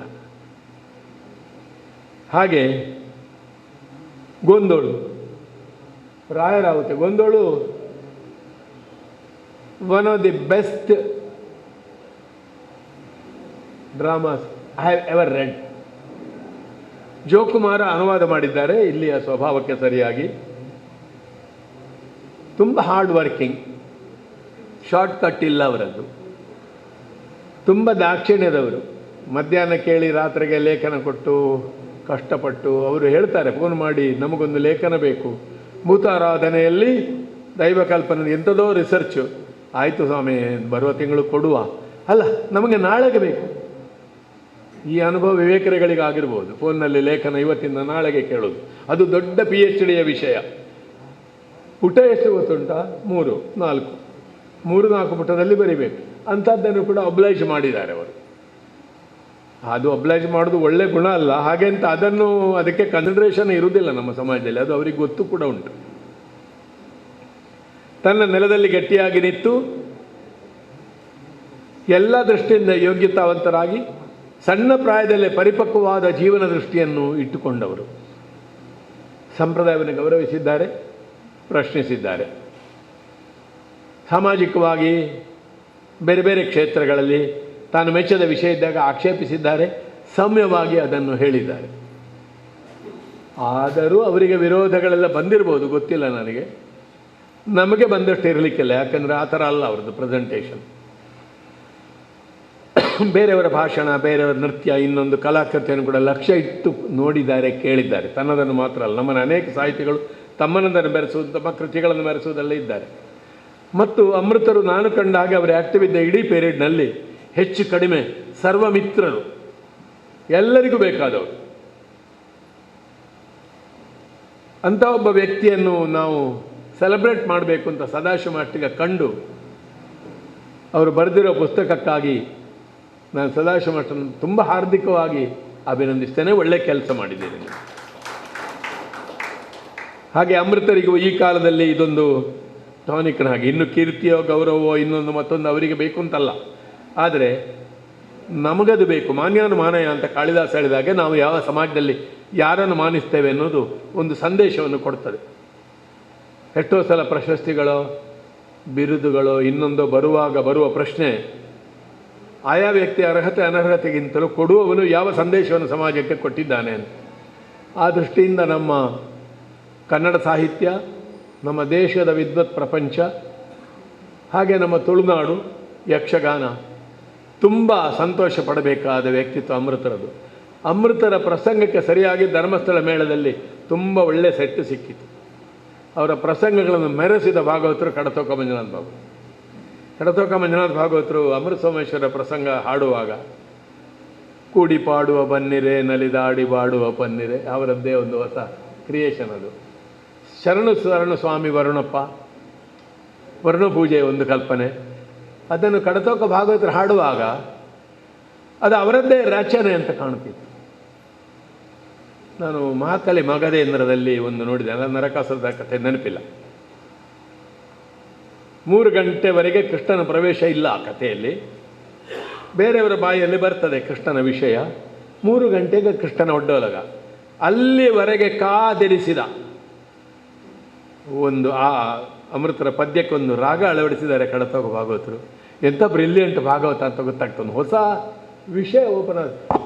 ಟೆಂಟಲ್ಲಿ ಕೂತವರು, ಸಂಗೀತ ಗೊತ್ತಿಲ್ಲದವರು, ಹೊರಗಿದ್ದವರು ಕೂಡ ಜಗ್ಗಾಗುವಾಗ ಏನೋ ಒಂದು ವಸ್ತು ಶುರು ಆಯ್ತಂತ ಕೃಷ್ಣನ ಪ್ರವೇಶಕ್ಕೆ ಆ ರಾಗವನ್ನು ಹಾಕಿದ್ದಾರೆ. ಹೀಗೆ ಅಮೃತರ ಹೃದಯವನ್ನು ಅರಿತು ಅದನ್ನು ಪ್ರಕಾಶಿಸುವ ಕಲಾವಿದರು ಪುತ್ತೂರು ನಾರಾಯಣ ಹೆಗಡೆ, ಚಂದ್ರಗಿರಿ ಅಂಬೂಸ್, ಕುಂಬಳೆ ಸುಂದರರಾವ್, ಎಂ ವೆಂಕಟರಾಮಯ್ಯ ಮತ್ತು ಯಕ್ಷಗಾನದ ಕೌಶಿಕ ಸರ್ವಾಂಗ ಕಲಾವಿದ ಗೋವಿಂದ ಭಟ್ರು, ಈಗ ಇಲ್ಲೇ ಇದ್ರಲ್ಲ ಕುಂಬಳೆ ಶ್ರೀಧರ ಭಂಡಾರಿ. ಹಾಗೆ ಒಂದು ಧರ್ಮಸ್ಥಳ ಮೇಳದ ಒಳ್ಳೆಯ ಸಮೃದ್ಧಿಯಿಂದ ಕೂಡಿದ ಕಲಾವಿದರ ಕಾಲದಲ್ಲಿ ಅಮೃತರ 10-15 ಪ್ರಸಂಗಗಳಲ್ಲಿ ಬಂತು. ಹೆಗಡೆಯವರು ಅವರನ್ನು ಅಪೇಕ್ಷಿಸಿ ಮಾಡಿಸಿದರು, ಬರೆಸಿದರು. ಅವರ ಆತ್ಮೀಯತೆ ಇದ್ದಾಗ ಕೂಡ ಧರ್ಮಸ್ಥಳ ಕ್ಷೇತ್ರದ ವಿಷಯದಲ್ಲಿ ಕೂಡ ಅವರ ಒಂದು ವಿಮರ್ಶೆಯನ್ನು ಉಡುಪಿಯಲ್ಲಿ ಹೇಳಿದ್ದಾರೆ. ನನಗದು ಖುಷಿಯಾಯಿತು. ಅದಕ್ಕೆ ಅವರು ಹೆಗಡೆಯವರು ಒಳ್ಳೆಯ ಉತ್ತರವನ್ನು ಕೊಟ್ಟಿದ್ದಾರೆ. ಅದೊಂದು ಒಳ್ಳೆಯ ಗೋಷ್ಠಿ ಹಾಗೆ ಆಯ್ತದೆ. ಹೀಗೆ ಎಲ್ಲ ಆತ್ಮೀಯತೆಯನ್ನು ಇಟ್ಟುಕೊಂಡು ಕೂಡ ಭಿನ್ನಾಭಿಪ್ರಾಯವನ್ನು ತೋರಿಸಬಲ್ಲ ಒಬ್ಬ ಸಾಹಿತಿ, ಸಮಾಜದ ಮನಸ್ಸಾಕ್ಷಿಯಾಗಿ ಮತ್ತು ಸಮಾಜದಲ್ಲಿರುವ ಸತ್ವವನ್ನು ಕೊಡುವ ಸಾರಭೂತವಾಗಿ ಒದಗಿಸುವ ಕೃತಿ. ನಮ್ಮ ಕಾಲದ ಸಂಸ್ಕೃತಿಯನ್ನು ಅಮೃತರು ತುಂಬ ಸಮರ್ಥವಾಗಿ ಹಿನ್ನೋಟ ಮತ್ತು ಮುನ್ನೋಟದೊಂದಿಗೆ ಕೊಟ್ಟಿದ್ದಾರೆ ಮತ್ತು ಅರಿವಿನಿಂದ ಕೊಟ್ಟಿದ್ದಾರೆ. ಅವರಲ್ಲಿ ಹೆಚ್ಚು ಪಕ್ಷ ಸಾಂಸ್ಕೃತಿಕವಾದ ವಿಷಯ ಬರೆಯುವಾಗ ಅವರು ತಿಳಿಯದೆ ಬರೆದದ್ದಿಲ್ಲ, ಅದರ ವಿವರಗಳಲ್ಲಿ ತಪ್ಪಿಲ್ಲ. ಕೆಲವರು ತಮ್ಮ ಸಿದ್ಧಾಂತ ಮತ್ತು ತಮ್ಮ ಬರಹಕ್ಕೆ ಬೇಕಾಗಿ ವಿವರವನ್ನು ಇಗ್ನೋರ್ ಮಾಡ್ತಾರೆ, ಹಾಗಲ್ಲ. ಮತ್ತು ಮಾಧ್ಯಮದ ಗುಣ, ನೃತ್ಯ ನಾಟಕ ಬರೆಯುವಾಗ ಹೇಗೆ, ಯಕ್ಷಗಾನಕ್ಕೆ ಬರೆಯುವಾಗ ಹೇಗೆ, ಗಾದೆಯ ಒಗಟು ಬರೆಯುವಾಗ ಹೇಗೆ, ಕಥೆ ಬರೆಯುವಾಗ ಹೇಗೆ, ಕವಿತೆ ಬರೆಯುವಾಗ ಹೇಗೆ, ಮಾಧ್ಯಮದ ಗುಣವನ್ನು ಅರಿತು ತಾನೇನೋ ಹೇಳಬೇಕು ಅಂತ ಒಂದು ಮಾಧ್ಯಮದಲ್ಲಿ ಹೇಳುವುದಲ್ಲ, ಆ ಮಾಧ್ಯಮದ ಗುಣವನ್ನು ಗೌರವಿಸಿ ಕೆಲಸ ಮಾಡಿದ್ದಾರೆ. ಅಂಥ ಪುಸ್ತಕ ನಿಮ್ಮ ಮುಂದೆ ಇದೆ. ಅಮೃತರನ್ನು ಓದಿದ್ದೇವೆ. ಈ ಪುಸ್ತಕವನ್ನು ಕೊಂಡು ಓಡಬೇಕು, ಆ ಮೂಲಕ ಅವರನ್ನು ಕೊಂಡಾಡಬೇಕು. ನನ್ನ ಈ ಯೋಗಕ್ಕಾಗಿ ಪುನಃ ಮುಹುರ್ಮುಹು ಮತ್ತೆ ಸಂತೋಷ ಪಡ್ತಾ ಅಮೃತರ ಒಡನಾಟ ನಮಗೆ ಬಹುಕಾಲ ಒದಗಲಿ, ಅವರ ಆರೋಗ್ಯ ಒಳ್ಳೆಯದಾಗಲಿ. ಹೀಗೆ ಆದರೂ ಇರಲಿ ನಮಗೆ ಮಾತಾಡುವಷ್ಟು, ಹಾಗೆ ವಾಸ್ತವ ದೃಷ್ಟಿಯಿಂದ ಹೇಳ್ಬೋದು. ಅಂದ ಅಮೃತರಿಗೆ ವಂದನೆಗಳನ್ನು ಸಲ್ಲಿಸಿ, ಅಮೃತತ್ವ ನಿಜವಾದ ಅರ್ಥದಲ್ಲಿ ಅದು ಚಿರಾಯವಾಗಲಿ ಅಂತ ಹಾರೈಸಿ, ಈ ಪುಸ್ತಕದ ಬಿಡುಗಡೆಗೆ ನನ್ನನ್ನು ಆಹ್ವಾನಿಸಿದ್ದಕ್ಕೆ ಕಲಾ ಗಂಗೋತ್ರಿ ಮತ್ತು ಎಲ್ಲ ಮಿತ್ರರಿಗೆ ವಂದಿಸಿ ಮಾತು ಮುಗಿಸ್ತೇನೆ. ಮತ್ತು ಅದರ ಒಟ್ಟಿಗೆ ಒಂದು ಮಾತು ಹೇಳಬೇಕು. ನಾನು ಈಗ ನನ್ನ ಭಾಷಣ ಶುರು ಮಾಡಲೇ ಇಲ್ಲ. I have not shed anything, ಏನು ಹೇಳಲಿಲ್ಲ ನಾನೀಗ. ಈ ಸೂಚನೆಗಳನ್ನು ಆಧರಿಸಿ ಅಮೃತರನ್ನು ಅಧ್ಯಯನ ಮಾಡಿ, ಒಬ್ಬ ಕವಿಯನ್ನು ಸೆಲೆಬ್ರೇಟ್ ಮಾಡೋದು ಹೇಗೆ? ಓದುವುದರಿಂದ, ಅಧ್ಯಯನ ಮಾಡೋದರಿಂದ. ಓಂ ಸ್ವಸ್ತಿ. ಕಲಾಗಂಗೋತ್ರಿಯ ಸುವರ್ಣ ಮಹೋತ್ಸವದ ಸಂದರ್ಭದಲ್ಲಿ ಬೇರೆ ಬೇರೆ ಕಾರ್ಯಕ್ರಮಗಳನ್ನು ನಾವು ಮಾಡ್ತಾ ಇದ್ದೇವೆ. ಇದೇ ಸಂದರ್ಭದಲ್ಲಿ ಕಲಾಗಂಗೋತ್ರಿಗೆ ಬೆಂಬಲ ನೀಡಿ ಬೇರೆ ಬೇರೆ ರೀತಿಯಲ್ಲಿ ಪ್ರೋತ್ಸಾಹಿಸಿದ ಹಿರಿಯರನ್ನು ಗೌರವಿಸುವ ಒಂದು ಕಾರ್ಯಕ್ರಮ ಇದೆ. ಅದೇ ರೀತಿ ಈ ಹೊತ್ತು ಅಮೃತ ಸೋಮೇಶ್ವರರನ್ನು ಗೌರವಿಸಬೇಕು ಅಂತ ನಾವು ಅಂದ್ಕೊಂಡಿದ್ದೇವೆ. ಅವರ ಬಗ್ಗೆ ಅಭಿನಂದನೆಯ ನುಡಿಯನ್ನು ಆಡಲಿಕ್ಕೆ ಉಮಾಶಂಕರ ಪಿರಿಯೋಡಿಯವರು ಬರ್ತಾರೆ.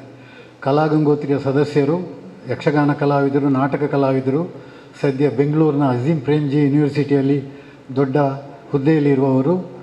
ಅವರು ಕಳೆದ ಕೆಲವು ದಿನಗಳಿಂದ ಉತ್ತರ ಭಾರತದ ಜಾರ್ಖಂಡ್ನಲ್ಲಿದ್ದರು. ಈ ಕಾರ್ಯಕ್ರಮಕ್ಕೋಸ್ಕರ ನಿನ್ನೆ ತಡರಾತ್ರಿ ಬಂದು ಮುಟ್ಟಿದ್ದಾರೆ. ಇವತ್ತು ರಾತ್ರಿ ಮತ್ತೆ ಬೆಂಗಳೂರಿಗೆ ಹೋಗಿ ನಾಳೆ ಬೆಳಿಗ್ಗೆ ಜಾರ್ಖಂಡಿಗೆ ಅವರಿಗೆ ಹೋಗಬೇಕು. ಅಮೃತರ ದೊಡ್ಡ ಅಭಿಮಾನಿ. ಒಂದು 8 ವರ್ಷಗಳ ಹಿಂದೆ ಸುಮಾರು 9 ಗಂಟೆ ಅವಧಿಯ ಅಮೃತ ಸೋಮೇಶ್ವರರ ಸಾಕ್ಷ್ಯಚಿತ್ರ ಕೂಡ ತಯಾರು ಮಾಡಿದ ಉಮಾಶಂಕರ್ ಪಿರಿಯೋಡಿಯವರು ಅಭಿನಂದನೆ ಮಾತುಗಳನ್ನು ಆಡ್ತಾರೆ. ಅಮೃತರದ್ದು ಕಲಾಗಂಗೋತ್ರಿದ್ದು ಸುದೀರ್ಘವಾದ ಸಂಬಂಧ. ಕಲಾಗಂಗೋತ್ರಿ ಸ್ಥಾಪನೆ ಆದಾಗ ಅದರ ಜೊತೆಗಿದ್ದವರು ಅಮೃತರು. ಸತ್ಯಶಂಕರ ಬೊಳ್ಳೆಯ ಅವರು 1973ರಲ್ಲಿ ಕಲಾಗಂಗೋತ್ರಿ ಸ್ಥಾಪಿಸಿದರು. ಅದನ್ನು ಸ್ಥಾಪನೆ ಮಾಡುವಾಗ ಅವರು ಸಲಹಾ ಸಮಿತಿಯನ್ನು ಮಾಡಿದರು. ಆ ಸಲಹಾ ಸಮಿತಿಯಲ್ಲಿ ಅಮೃತರಿದ್ದರು. ಆ ಸಲಹಾ ಸಮಿತಿಯಲ್ಲಿ ಜೋಶಿಯವರು ಕೂಡ ಇದ್ದರು. ಸೊ ಹಾಗೆ ನೋಡಿದ್ರೆ ನಮಗೆ ಅಮೃತರದ್ದು ನಮ್ಮದು ಸಂಬಂಧ 50 ವರ್ಷದ ಸಂಬಂಧ, 1-2 ವರ್ಷದ ಸಂಬಂಧ ಅಲ್ಲ. ಅದು 1981ರಲ್ಲಿ ನಾವು ನಮ್ಮ ಶ್ರೀಧರರಾಯರ ಮದುವೆಗೆ ಹೋಗಿದ್ವಿ. ಆ ಸಂದರ್ಭ ಇದು. ಕುಂಬಳೆ ಕನಿಪುರ ಗೋಪಾಲಕೃಷ್ಣ ದೇವಸ್ಥಾನದ ಪಾರ್ತಿ ಸುಬ್ಬ ಕಟ್ಟೆ ಇದೆ ಅಲ್ಲಿ. ಆ ಕಟ್ಟೆಯಲ್ಲಿ ಕೂತ್ಕೊಂಡು ಮಾತಾಡ್ತಿದ್ವಿ ಬೇರೆ ಬೇರೆ ವಿಷಯ.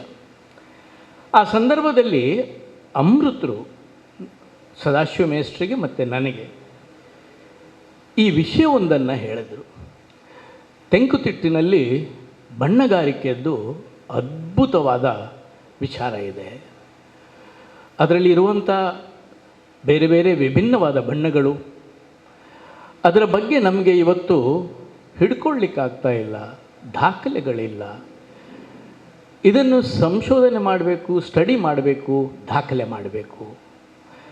ಒಂದು ಸಲ ಹಳೆಯ ಎಲ್ಲ ಆರ್ಟಿಸ್ಟ್ಗಳನ್ನು ಕರೆದು ಅವರಿಂದ ಬಣ್ಣ ಹಾಕಿಸಬೇಕು ನಾವು. ಇದನ್ನು ಕಲಾಗಂಗೋತ್ರಿ ತುಂಬ ಗಂಭೀರವಾಗಿ ತಗೊಂಡು ಆ ಸಂದರ್ಭದಲ್ಲಿ 4 ದಿವಸದ್ದು ಸನ್ನಿವಾಸ ಒಂದು ಕಮ್ಮಟ ಮಾಡ್ತೇವೆ ನಾವು. ಬಹುಶಃ ಆ ಕಮ್ಮಟ, ಬಣ್ಣಗಾರಿಕೆಯ ಕಮ್ಮಟ ವಿಶೇಷವಾದ ಕಮ್ಮಟ. ತೆಂಕುತಿಟ್ಟಿನಲ್ಲಿ ಅಲ್ಲಿ ತನಕ ಇಂಥ ಕಮ್ಮಟಗಳು ನಡೆದದ್ದಿಲ್ಲ ಅಂತ ಕಾಣ್ತದೆ. ಅದೊಂದು ಬೆಂಚ್ ಮಾರ್ಕ್ ಆಗಿತ್ತು. ಕಮ್ಮಟಗಳು ಹೇಗೆ ನಡಿಬೇಕು, ಯಾವ ಥರ ಇರಬೇಕು, ಸನ್ನಿವಾಸ. ಮತ್ತು ಎಲ್ಲ ಹಳೆಯ ಹಿರಿಯ ಕಲಾವಿದರು ಬಂದು ವೇಷವನ್ನು ಹಾಕಿದರು. ಬೇರೆ ಬೇರೆ ವೇಷಗಳನ್ನು ಬಣ್ಣಗಾರಿಕೆಯನ್ನು ಹಾಕಿದರು. ಅದನ್ನು ನಾವು ದಾಖಲಿಸಿದ್ವಿ, ಅದನ್ನು ಸ್ಟಡಿ ಮಾಡಿದ್ವಿ. ಅದು ಬಹುಶಃ ಆಮೇಲೆ ತೆಂಕುತಿಟ್ಟಿನಲ್ಲಿ ಇಂಥ ಕಮ್ಮಟಗಳು ಆಗಲಿಕ್ಕೆ ಒಂದು ದಾರಿ ಆಯಿತು ಅಂತ ಕಾಣ್ತದೆ. ಈ ಕಮ್ಮಟ ಆದಮೇಲೆ ಸಾಧಾರಣ 2 ದಿವಸದ ಭಾಗವತಿಗೆ ಕಮ್ಮಟ ಮಾಡಿದ್ವಿ, ಅರ್ಥಗಾರಿಕೆ ಕಮ್ಮಟ ಮಾಡಿದ್ವಿ, ಬೇರೆ ಬೇರೆ ಪ್ರಸಂಗಗಳನ್ನು ಸ್ಟಡಿ ಮಾಡುವಂಥ ಕಮ್ಮಟ ಮಾಡಿದ್ವಿ. ಇದಕ್ಕೆಲ್ಲದಕ್ಕೂ ದಿವಂಗತ ರಾಮಚಂದ್ರ ಉಚ್ಚಿಲ್ರ ಒಂದು ಸಹಕಾರ ಇತ್ತು. ಅವರದ್ದು ಒಂದು ನಿದರ್ಶನಗಳು ಇದ್ದವು. ಆಮೇಲೆ ವಿಚಾರಗೋಷ್ಠಿ, ಚರ್ಚಾಗೋಷ್ಠಿ, ಪ್ರಾತ್ಯಕ್ಷಿಕೆ ಕಲಾಗಂಗೋತ್ರಿ ನಡೆಸ್ತಾ ಬಂತು. ಅದೆಲ್ಲವೂ ಅಮೃತರ ಮಾರ್ಗದರ್ಶನದಲ್ಲಿ. ಅಮೃತರು ನಮಗೆ ಒಂದು ಅಲ್ಲಿ ತನಕ ನಾವು ಕಲಾಗಂಗೋತ್ರಿಯವರು ಬೇರೆ ಬೇರೆ ಪ್ರದರ್ಶನ ಕೊಡ್ತಿದ್ವಿ ಯಕ್ಷಗಾನದ್ದು, ಅಲ್ಲಿ ಇಲ್ಲಿ ಹೋಗಿ ಪ್ರದರ್ಶನ ಕೊಡ್ತಿದ್ದದ್ದು.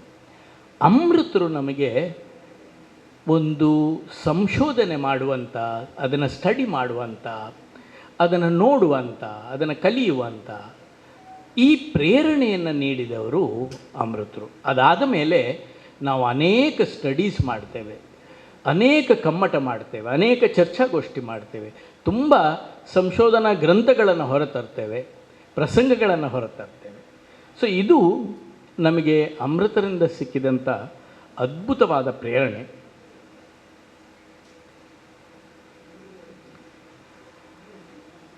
ಅಮೃತರ ಪೌರಾಣಿಕ ಪ್ರಸಂಗಗಳನ್ನು ಹೊಸ ರೀತಿಯಲ್ಲಿ ನಿರೂಪಿಸಿರುವ ಬಗ್ಗೆ ನಮಗೆಲ್ಲರಿಗೂ ಗೊತ್ತಿದೆ.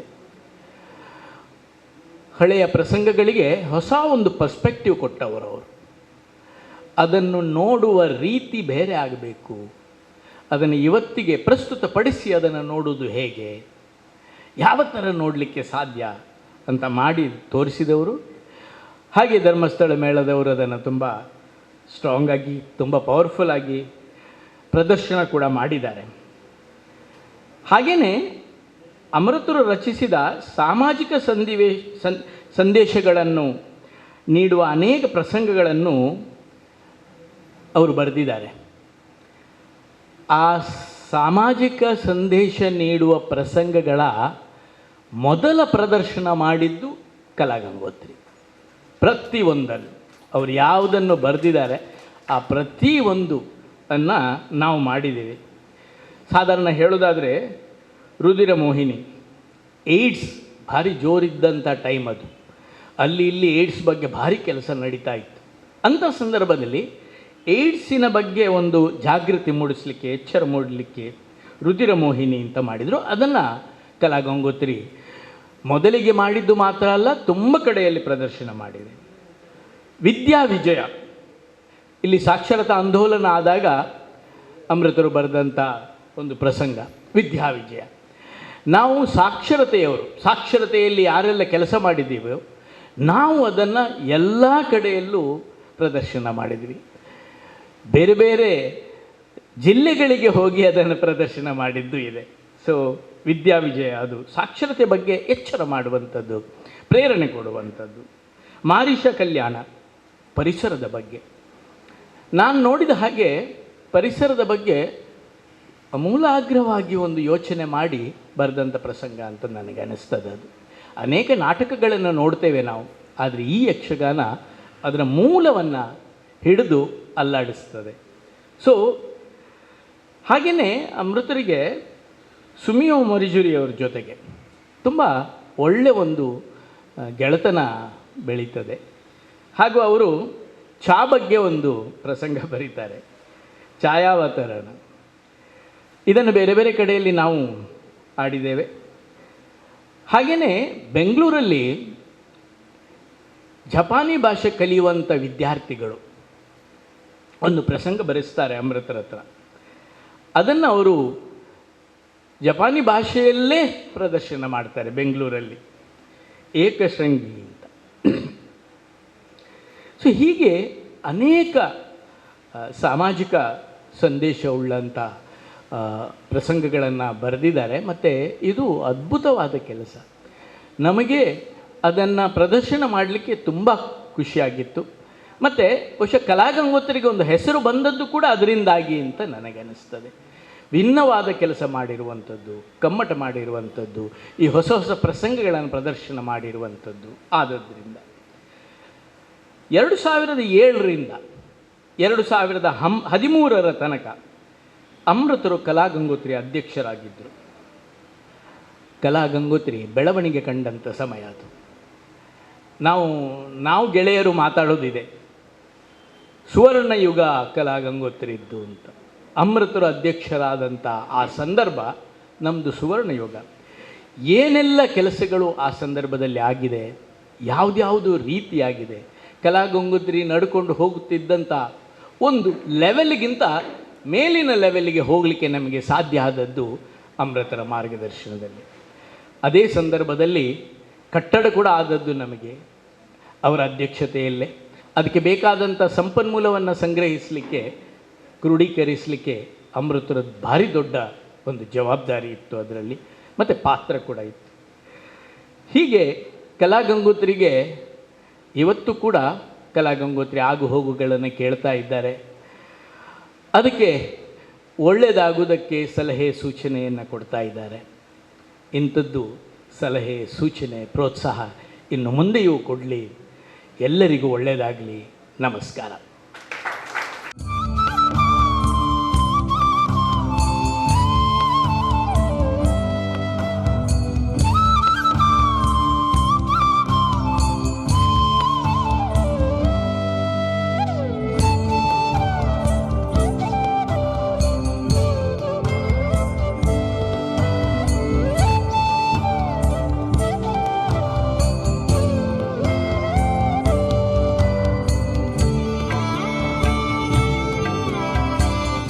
ಅವರು ಬರೆದ ಒಂದು ಪುಸ್ತಕವನ್ನು ಅಮೃತರಿಗೆ ಕೊಡಬೇಕು ಅಂತ ಬಯಸಿದ್ದಾರೆ.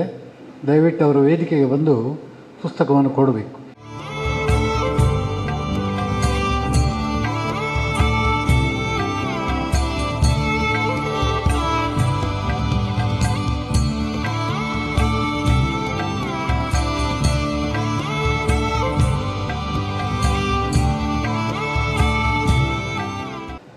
ನನ್ನ ಪುಣ್ಯ ವಿಶೇಷದಿಂದ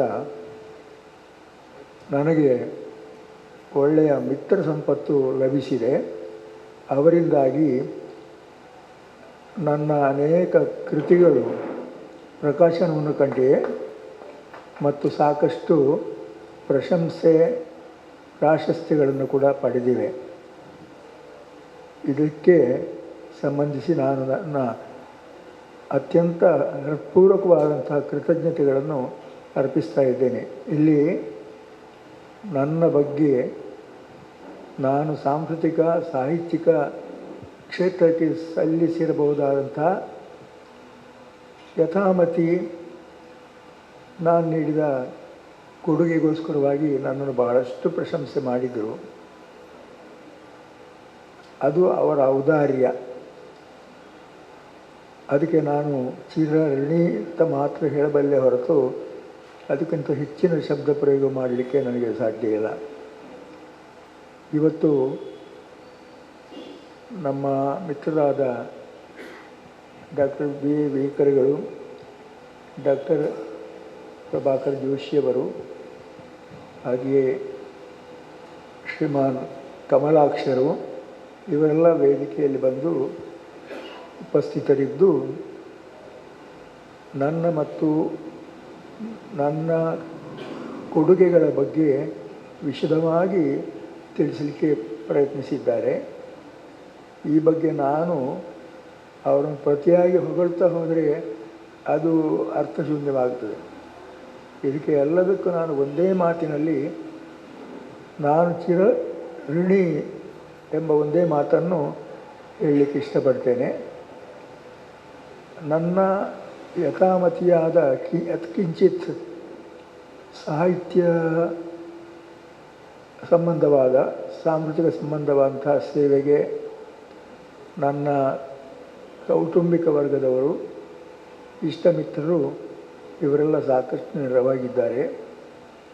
ಅವರೆಲ್ಲರನ್ನೂ ಕೂಡ ನಾನು ಭಾಳ ಪ್ರೀತಿಯಿಂದ ಕೃತಜ್ಞತೆಯಿಂದ ನೆನೆಯುತ್ತಾ ಇದ್ದೇನೆ. ಇವತ್ತು ಇಲ್ಲಿ ಈ ಆನಂದಾಶ್ರಮದ ಈ ಸಭಾ ವೇದಿಕೆಯಲ್ಲಿ ನನ್ನ ಬಗ್ಗೆ ಬಹಳಷ್ಟು ಪ್ರಶಂಸೆಯೆಲ್ಲ ನಡೆಯಿತು.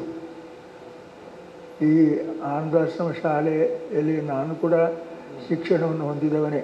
ಆದರೆ ಇದು ಬಹಳ ಪವಿತ್ರವಾದಂಥ ಒಂದು ಕ್ಷೇತ್ರ ನನಗೆ. ಇಲ್ಲಿಗೆ ಈ ಕಾಲದಲ್ಲಿ ಮತ್ತೊಮ್ಮೆ ಬಂದು ನಿಮ್ಮೆಲ್ಲರ ಸಮ್ಮುಖದಲ್ಲಿ ಈ ಪ್ರಶಂಸೆಯನ್ನು ಪ್ರಾಶಸ್ತ್ಯವನ್ನು ಹಾಗೆಯೇ ಈ ರೀತಿಯಾದ ಒಂದು ಪ್ರಶಂಸೆಯನ್ನು ಪಡೆಯುವುದಕ್ಕೆ ನಾನು ತುಂಬ ಸಂತೋಷ ಪಡ್ತೇನೆ, ಸಂಭ್ರಮ ಪಡ್ತೇನೆ. ನನ್ನ ಕುಟುಂಬ ವರ್ಗದವರು ಕೂಡ ಇಲ್ಲಿದ್ದಾರೆ. ಅವರೆಲ್ಲರ ಒಂದು ಪೂರ್ಣ ಸಹಕಾರದಿಂದ ನಾನು ಸಾಂಸ್ಕೃತಿಕ ಕ್ಷೇತ್ರದಲ್ಲಿ ಏನಾದರೂ ಸ್ವಲ್ಪ ಕೆಲಸ ಮಾಡಲಿಕ್ಕೆ ಸಾಧ್ಯ ಆಯಿತು. ಅಂದರೆ ಅವರೆಲ್ಲರ ಒಂದು ನೆರವನ್ನು ನಾನು ಈ ಸಂದರ್ಭದಲ್ಲಿ ಯಾಚಿಸ್ತಾ ಇದ್ದೇನೆ. ಮತ್ತು ನಮ್ಮ ಇಲ್ಲಿ ವೇದಿಕೆಯಲ್ಲಿರುವಂಥ ಸ್ನೇಹಿತರು, ಇವರೆಲ್ಲ ನಮಗೆ ನಿಡುಗಾಲದ ಸ್ನೇಹಿತರು. ಎಂದೂ ಇವರು ನಮ್ಮ ಸ್ನೇಹದ ಬಗ್ಗೆ ಏನಾದರೂ ಅಪಚಾರದ ಅಥವಾ ಅವಿಶ್ವಾಸದ ಮಾತನ್ನು ಆಡಿದವರೇ ಅಲ್ಲ. ಯಾವಾಗಲೂ ಪ್ರಶಂಸೆಯನ್ನೇ ಅಥವಾ ಪ್ರೋತ್ಸಾಹವನ್ನೇ ಮಾಡ್ತಾ ಬಂದವರು. ಈ ಎಲ್ಲ ಸಹೃದಯ ಬಂಧುಗಳಿಗೆ ನಾನು ಅತ್ಯಂತ ಪೂರ್ವಕವಾದಂಥ ಕೃತಜ್ಞತೆಗಳನ್ನು ಈ ಸಂದರ್ಭ ಅರ್ಪಿಸ್ತಾ ಇದ್ದೇನೆ. ಇಲ್ಲಿ ನನ್ನ ಬಗ್ಗೆ, ನನ್ನ ಕೃತಿಗಳ ಬಗ್ಗೆ ಸಾಕಷ್ಟು ಮಾತುಗಳನ್ನು ನೀವು ಕೇಳಿದ್ದೀರಿ. ಇದಕ್ಕೆಲ್ಲ ಒಂದೇ ಮಾತಿನಲ್ಲಿ ನಾನು ಚಿರಕೃತಜ್ಞ ಅಂತ ಮಾತ್ರ ಹೇಳಬಲ್ಲೆ ಹೊರತು ಮತ್ತು ಏನು ಹೇಳಲಿಕ್ಕೆ ನನಗೆ ಸಾಧ್ಯ ಆಗುವುದಿಲ್ಲ. ಅದನ್ನು ಮತ್ತೊಮ್ಮೆ ಎಲ್ಲರಿಗೂ ವಂದಿಸಿ ನನ್ನ ಮಾತುಗಳಿಗೆ ಸದ್ಯಕ್ಕೆ ವಿರಾಮವನ್ನು ಘೋಷಿಸ್ತೇನೆ. ನಮಸ್ಕಾರ. ಅದು ಅಧ್ಯಕ್ಷ ಭಾಷಣ. ಹಿರಿಯ ವಿದ್ವಾಂಸ ಪ್ರೊಫೆಸರ್ BA ವಿವೇಕರಯ್ಯವರು ಅಧ್ಯಕ್ಷರ ನೆಲೆಯಲ್ಲಿ 2 ಮಾತಾಡಬೇಕಂತ. ಕಲಾಗಂಗೋತ್ರಿ ಯಕ್ಷಗಾನ ಕೇಂದ್ರ ತನ್ನ 50 ವರ್ಷಗಳನ್ನು ಪೂರೈಸಿದ ಒಂದು ಸಂಭ್ರಮದ ಒಂದು ಸಂದರ್ಭ ಇದು. ಗೆಳೆಯರಾದ ಪ್ರೊಫೆಸರ್ ಉಮಾಶಂಕರ ಪೆರಿಯೋಡಿಯವರು 50 ವರ್ಷಗಳ ಇಡೀ ಇತಿಹಾಸವನ್ನು ವಿವರಿಸ್ತಾ ಹೇಗೆ ಪ್ರೊಫೆಸರ್ ಅಮೃತ ಸೋಮೇಶ್ವರ ಅವರು ಅದರ ಪ್ರತಿ ಕ್ಷಣದಲ್ಲೂ ಕೂಡ ಅದರ ಜೊತೆಗೆ ಕೆಲಸ ಮಾಡಿದರು ಅಂತ ಹೇಳಿದರು. ಹಾಗಾಗಿ ಇದು ಕಲಾಗಂಗೋತ್ರಿ ಮತ್ತು ಪ್ರೊಫೆಸರ್ ಅಮೃತ ಸೋಮೇಶ್ವರರ ಸಮೀಕರಣದ ಒಂದು ಸಂತೋಷದ ಕಾರ್ಯಕ್ರಮ. ಬಹುಶಃ ಅದರ ನಿಮಿತ್ತವಾಗಿಯೇ ಪ್ರೊಫೆಸರ್ ಅಮೃತ ಸೋಮೇಶ್ವರರ 2 ಪುಸ್ತಕಗಳು ಈಗ ಬಿಡುಗಡೆ ಆಗಿವೆ. ಒಂದು ರೀತಿ ನಾನು ಬಹಳ ಭಾಗ್ಯಶಾಲಿ, ಯಾಕೆಂದರೆ ಅಮೃತರ ಯಾವುದೇ ಒಂದು ಕಾರ್ಯಕ್ರಮಕ್ಕೂ ಸುಮಾರು ಕಳೆದ ಒಂದು 55 ವರ್ಷದಿಂದ ನಾನೊಬ್ಬ ಕಾಯಂ ಆದ ಆಹ್ವಾನಿತ. ಅವರ ಮನೆಗೆ ಎಷ್ಟು ಬಾರಿ ನಾನು ಬಂದಿದ್ದೇನೆ ಅಂತ ಲೆಕ್ಕ ಇಲ್ಲ. ಅದು ಅಡ್ಕದಲ್ಲಿದ್ದ ಕಾಲದಿಂದ ಆಮೇಲಿನ 2ನೇ ಮನೆ, 3ನೇ ಮನೆ ಮತ್ತು ಈ ಮನೆಯವರೆಗೆ. ಅವರ ಮದುವೆಯ 60 ವರ್ಷ ಸಂಭ್ರಮಕ್ಕೂ ನಾನು ಅತಿಥಿ. ಅವರ ಮನೆಯಲ್ಲಿ ಏನೇ ಕಾರ್ಯಕ್ರಮ ಆದರೂ ನನ್ನನ್ನು, ಅದಕ್ಕಾಗಿ ನನ್ನ ಹೊರಡುವಾಗ ನನ್ನ ಹೆಂಡತಿ ಹೇಳಿದ್ಲು, ಆರನ್ನ ಬಡದಿಟ್ಟ ಒಂಜಿ ಪಂಡದ ಬಲೆ ಅಂತ ಹೇಳಿದ್ದಾಳೆ. ಯಾಕೆಂದರೆ ಒಂಥರ ಒಂದು ಕೌಟುಂಬಿಕವಾದ ನಮ್ಮ ಸಂಬಂಧ ಅದು. ಹಾಗಾಗಿ ಇವತ್ತು ಕಲಾಗಂಗೋತ್ರಿ ಸದಾಶಿವ ಮಾಸ್ಟ್ರು ಬರಬೇಕು ಅಂತ ಹೇಳಿದಾಗ ನಾನು ಸಂಭ್ರಮಪಟ್ಟೆ. ಯಾಕೆಂದರೆ ಅಮೃತ ಯಾವುದಾದ್ರೂ ಕಾರ್ಯಕ್ರಮ ನನ್ನ ಕರೆಯದಿದ್ದರೆ ಅದು ನನಗೆ ದುಃಖ ಆಗ್ತದೆ. ಯಾಕೆಂದರೆ ನಾನು ಅದರ ಕುಟುಂಬದ ಒಂದು ಭಾಗ ಆಗಿದ್ದು. 87 ವರ್ಷ ಮೊನ್ನೆ ತಾನೇ ಆದಾಗ ನಾವು ಫೋನ್ನಲ್ಲಿ ಮಾತ್ರ ಮಾತಾಡಿದ್ದು ಅವರಿಗೆ. ಆಮೇಲೆ ನರ್ಮದಾ ಅವರು ಸಿಕ್ಕಿದರು, ಮಾತಾಡಿದೆವು. ನನಗೆ ಯಾವುದೋ ಒಂದು ಸಣ್ಣ ಏನಾದರೂ ನನ್ನ ಹೆಸರು, ಪ್ರಶಸ್ತಿ, ಯಾವುದೋ ಪುಸ್ತಕ ಬಿಡುಗಡೆ ಬಂದರೆ ಒಂದು ಪತ್ರ ಅಮೃತರಿಂದ ಬರ್ತದೆ, ಈಗಲೂ ಬರ್ತದೆ. ನಾನು ಇದರಲ್ಲಿ ಬಹಳ ಸೋಮಾರಿ. ನಾನು ಕೊನೆಗೆ ಪತ್ರ ಬರೆಯ ಬದಲು ಫೋನ್ನಲ್ಲಿ ಅಮೃತರ ನಿಮ್ಮ ಪತ್ರ ಬಂತು ಅಂತ ನಾನು ಹೇಳುವಂಥದ್ದು. ಆಕಾಶವಾಣಿಯಲ್ಲಿ ಯಾವುದಾದ್ರೂ ಒಂದು ನನ್ನ ಸಂದರ್ಶನ ಯಾವುದೋ ಬಂದರೆ ತಕ್ಷಣ ಒಂದು ಪತ್ರ ಅಮೃತರದ್ದು. ಇದು ನಾನು ಹೇಳ್ತಾ ಇರೋದು ನಿನ್ನೆ ಮೊನ್ನೆಯ ಇತ್ತೀಚೆಗಿನ ದಿನಗಳದ್ದು, ನಾನು ಹಳೆಯದಲ್ಲ. ಅಮೃತರ ಆರೋಗ್ಯ ತುಂಬ ಚೆನ್ನಾಗಿದೆ ಈಗ. ಇವತ್ತು ಅವರು ಮಾತಾಡಿದ್ದಾನೆ. ಅವರು ಕಳೆದ ಒಂದು ವರ್ಷದ ಒಳಗಡೆ ಅವರ ಅನೇಕ ಮಾತುಗಳನ್ನು ಅವರ ಮನೆಯಲ್ಲಿ ಕೇಳಿದ್ದೇನೆ, ಹೊರಗೆ ಮನೆಯಲ್ಲಿ ಏಕಾಂಗಿಯಾಗಿ ಮಾತಾಡಿದ್ದ ಕೇಳಿ. ಆದರೆ ಇವತ್ತು ತುಂಬ ಸ್ಪಷ್ಟವಾಗಿ, ತುಂಬ ಸುಂದರವಾಗಿ ಮಾತಾಡಿದ್ದಾರೆ. ಬಹುಶಃ ಇದಕ್ಕೆ ಕಾರಣ ನರ್ಮದಾ ಅವರನ್ನು ನಾನು ಮೊದಲು ಹೇಳಬೇಕು. ಯಾಕೆಂದರೆ ಯಾವಾಗಲೂ ಅವರ ಮನೆಗೆ ಹೋದರೆ ಮೊದಲು ಅವರು ಕೇಳ್ತಾ ಇರೋದು ನನ್ನ ಹೆಂಡತಿಯ ಮಿಸಸ್ ಹೇಗಿದ್ದಾರೆ ಅಂತ ಒಂದು. ಎರಡನೆಯದು ಒಂದು ತಿಂಡಿ ಮತ್ತು ಚಹಾ ಬರುವಂಥದ್ದು ಅವರ ಮನೆಯಲ್ಲಿ. ಮಕ್ಕಳು ಚೇತನ ಮತ್ತು ಜೀವನ್ ಬಹುಶಃ ಹೇಗೆ ನೋಡಿಕೊಂಡಿದ್ದಾರೆ ಅಂತ ನಾನು ಪೆರ್ಲಕಟ್ಟೆ ಆಸ್ಪತ್ರೆಯಿಂದ ಬುದ್ಧಕ್ಕೂ ಅವರ ಮನೆಗಳಲ್ಲಿ ನೋಡ್ತಾ ಬಂದೇನೆ. ಸೊಸೆಯರು ರಾಜೇಶ್ವರಿ ಮತ್ತು ಸತ್ಯ ಮತ್ತು ಅವರ ಮೊಮ್ಮಕ್ಕಳು ಅವರಿಗೆ ಪ್ರೀತಿ. ಅವಳ ಹೆಸರು ಗೊತ್ತಿಲ್ಲ, ಹುಡುಗಿ ಭಾಳ ಅವಳು ಇದ್ದರ ಕಾರಣವೇ ಇವರಿಗೆ ಸ್ವಲ್ಪ ಹೆಚ್ಚು ಒಂಥರ ಚೇತನ ಜೀವಸೆಲೆ ಬಂದಿರುವುದು ಆ ಮೊಮ್ಮಗಳಿಂದ ನಾನು ನೋಡೋದು. ನಾನು ಹೇಳ್ತಾ ಇರೋದು ಒಂದು ಏನಾಗಿದೆ, ನಮಗೆಲ್ಲ ಈ ಥರ ಸುಖ ಇಲ್ಲ ಇದು. ನಾನು ಹೇಳ್ತಾ ಇರೋದು ಮಕ್ಕಳು, ಮೊಮ್ಮಕ್ಕಳು, ಹೆಂಡತಿ ಇವೆಲ್ಲವುಗಳ ಕಾರಣಕ್ಕಾಗಿ ನಾವು ಅವರ ಸಾಹಿತ್ಯದ ಬಗ್ಗೆ ಹೇಳುವಾಗಲೂ ನಮಗೆ ಇವತ್ತು ಇಷ್ಟು ಹೊತ್ತು ಕೂತ್ಕೊಂಡದ್ದು ಮಾತ್ರವಲ್ಲ, ಅವರ ಧ್ವನಿ ಬಹಳ ಸ್ಪಷ್ಟ ಇತ್ತು, ಚೆಂದ ಇತ್ತು. ಅವರ ಮದುವೆಯ ಅವರ ನಿರ್ಮದ ಮತ್ತು ಅವರು ಹಾರ ವಿನಿಮಯ ಮಾಡಿಕೊಂಡ ಸಂದರ್ಭದಲ್ಲೂ ಈಗ ಭಗವತಿ ಆರಾಧನೆಯ ಅವರ ಇಂಗ್ಲೀಷ್ ಪುಸ್ತಕಕ್ಕೆ ಜೀವನ್ ಹೇಳಿದರು, ನಾನು ಮುನ್ನುಡಿ ಬರೀಬೇಕು ಅಂತ. ನಾನು ಬರೆದದನ್ನು ಕನ್ನಡದಲ್ಲಿ ಓದಿದ್ದೆ. ನಾನು ಈಗ ತಾನೇ ಬರೆದದನ್ನು ಓದಿದ್ದೆ. ಅಡ್ಕದಲ್ಲಿ ಆದ ಕಳಿಯಾಟಕ್ಕೆ ಅನೇಕ ಬಾರಿ ನಾನು ಆಗ ಅವರ ಮನೆ ಅಲ್ಲೇ ಅಡ್ಕದಲ್ಲಿದ್ದಾಗ ನಾನು ಕಳಿಯಾಟವನ್ನು ನೋಡಿದ್ದೇನೆ. ಇವತ್ತು ಯಾವುದನ್ನು ಕಮಲಾಕ್ಷ ಅವರು ಹೇಳಿದರೋ ಅದೆಲ್ಲವನ್ನು ಪಂಜುರ್ಲಿಯದನ್ನು ಎಲ್ಲ ನಾವು ನೋಡಿದ್ದವರು ಆ ಕಾಲಕ್ಕೆ. ಅವರ ಮನೆ ಅಲ್ಲಿದ್ದಾಗ ನಾನು ಅಲ್ಲಿ ಹೋಗ್ತಾ ಇದ್ದೆ, ನೋಡಿದ್ದೇನೆ. ಕಳಿಯಾಟ ಭಾಳ ವಿವರವಾಗಿ ನಾನು ನೋಡಿದ್ದೇನೆ ಮತ್ತು ಇವರು ಅದರ ಬರೆದದ್ದು ಓದಿದ್ದೇನೆ.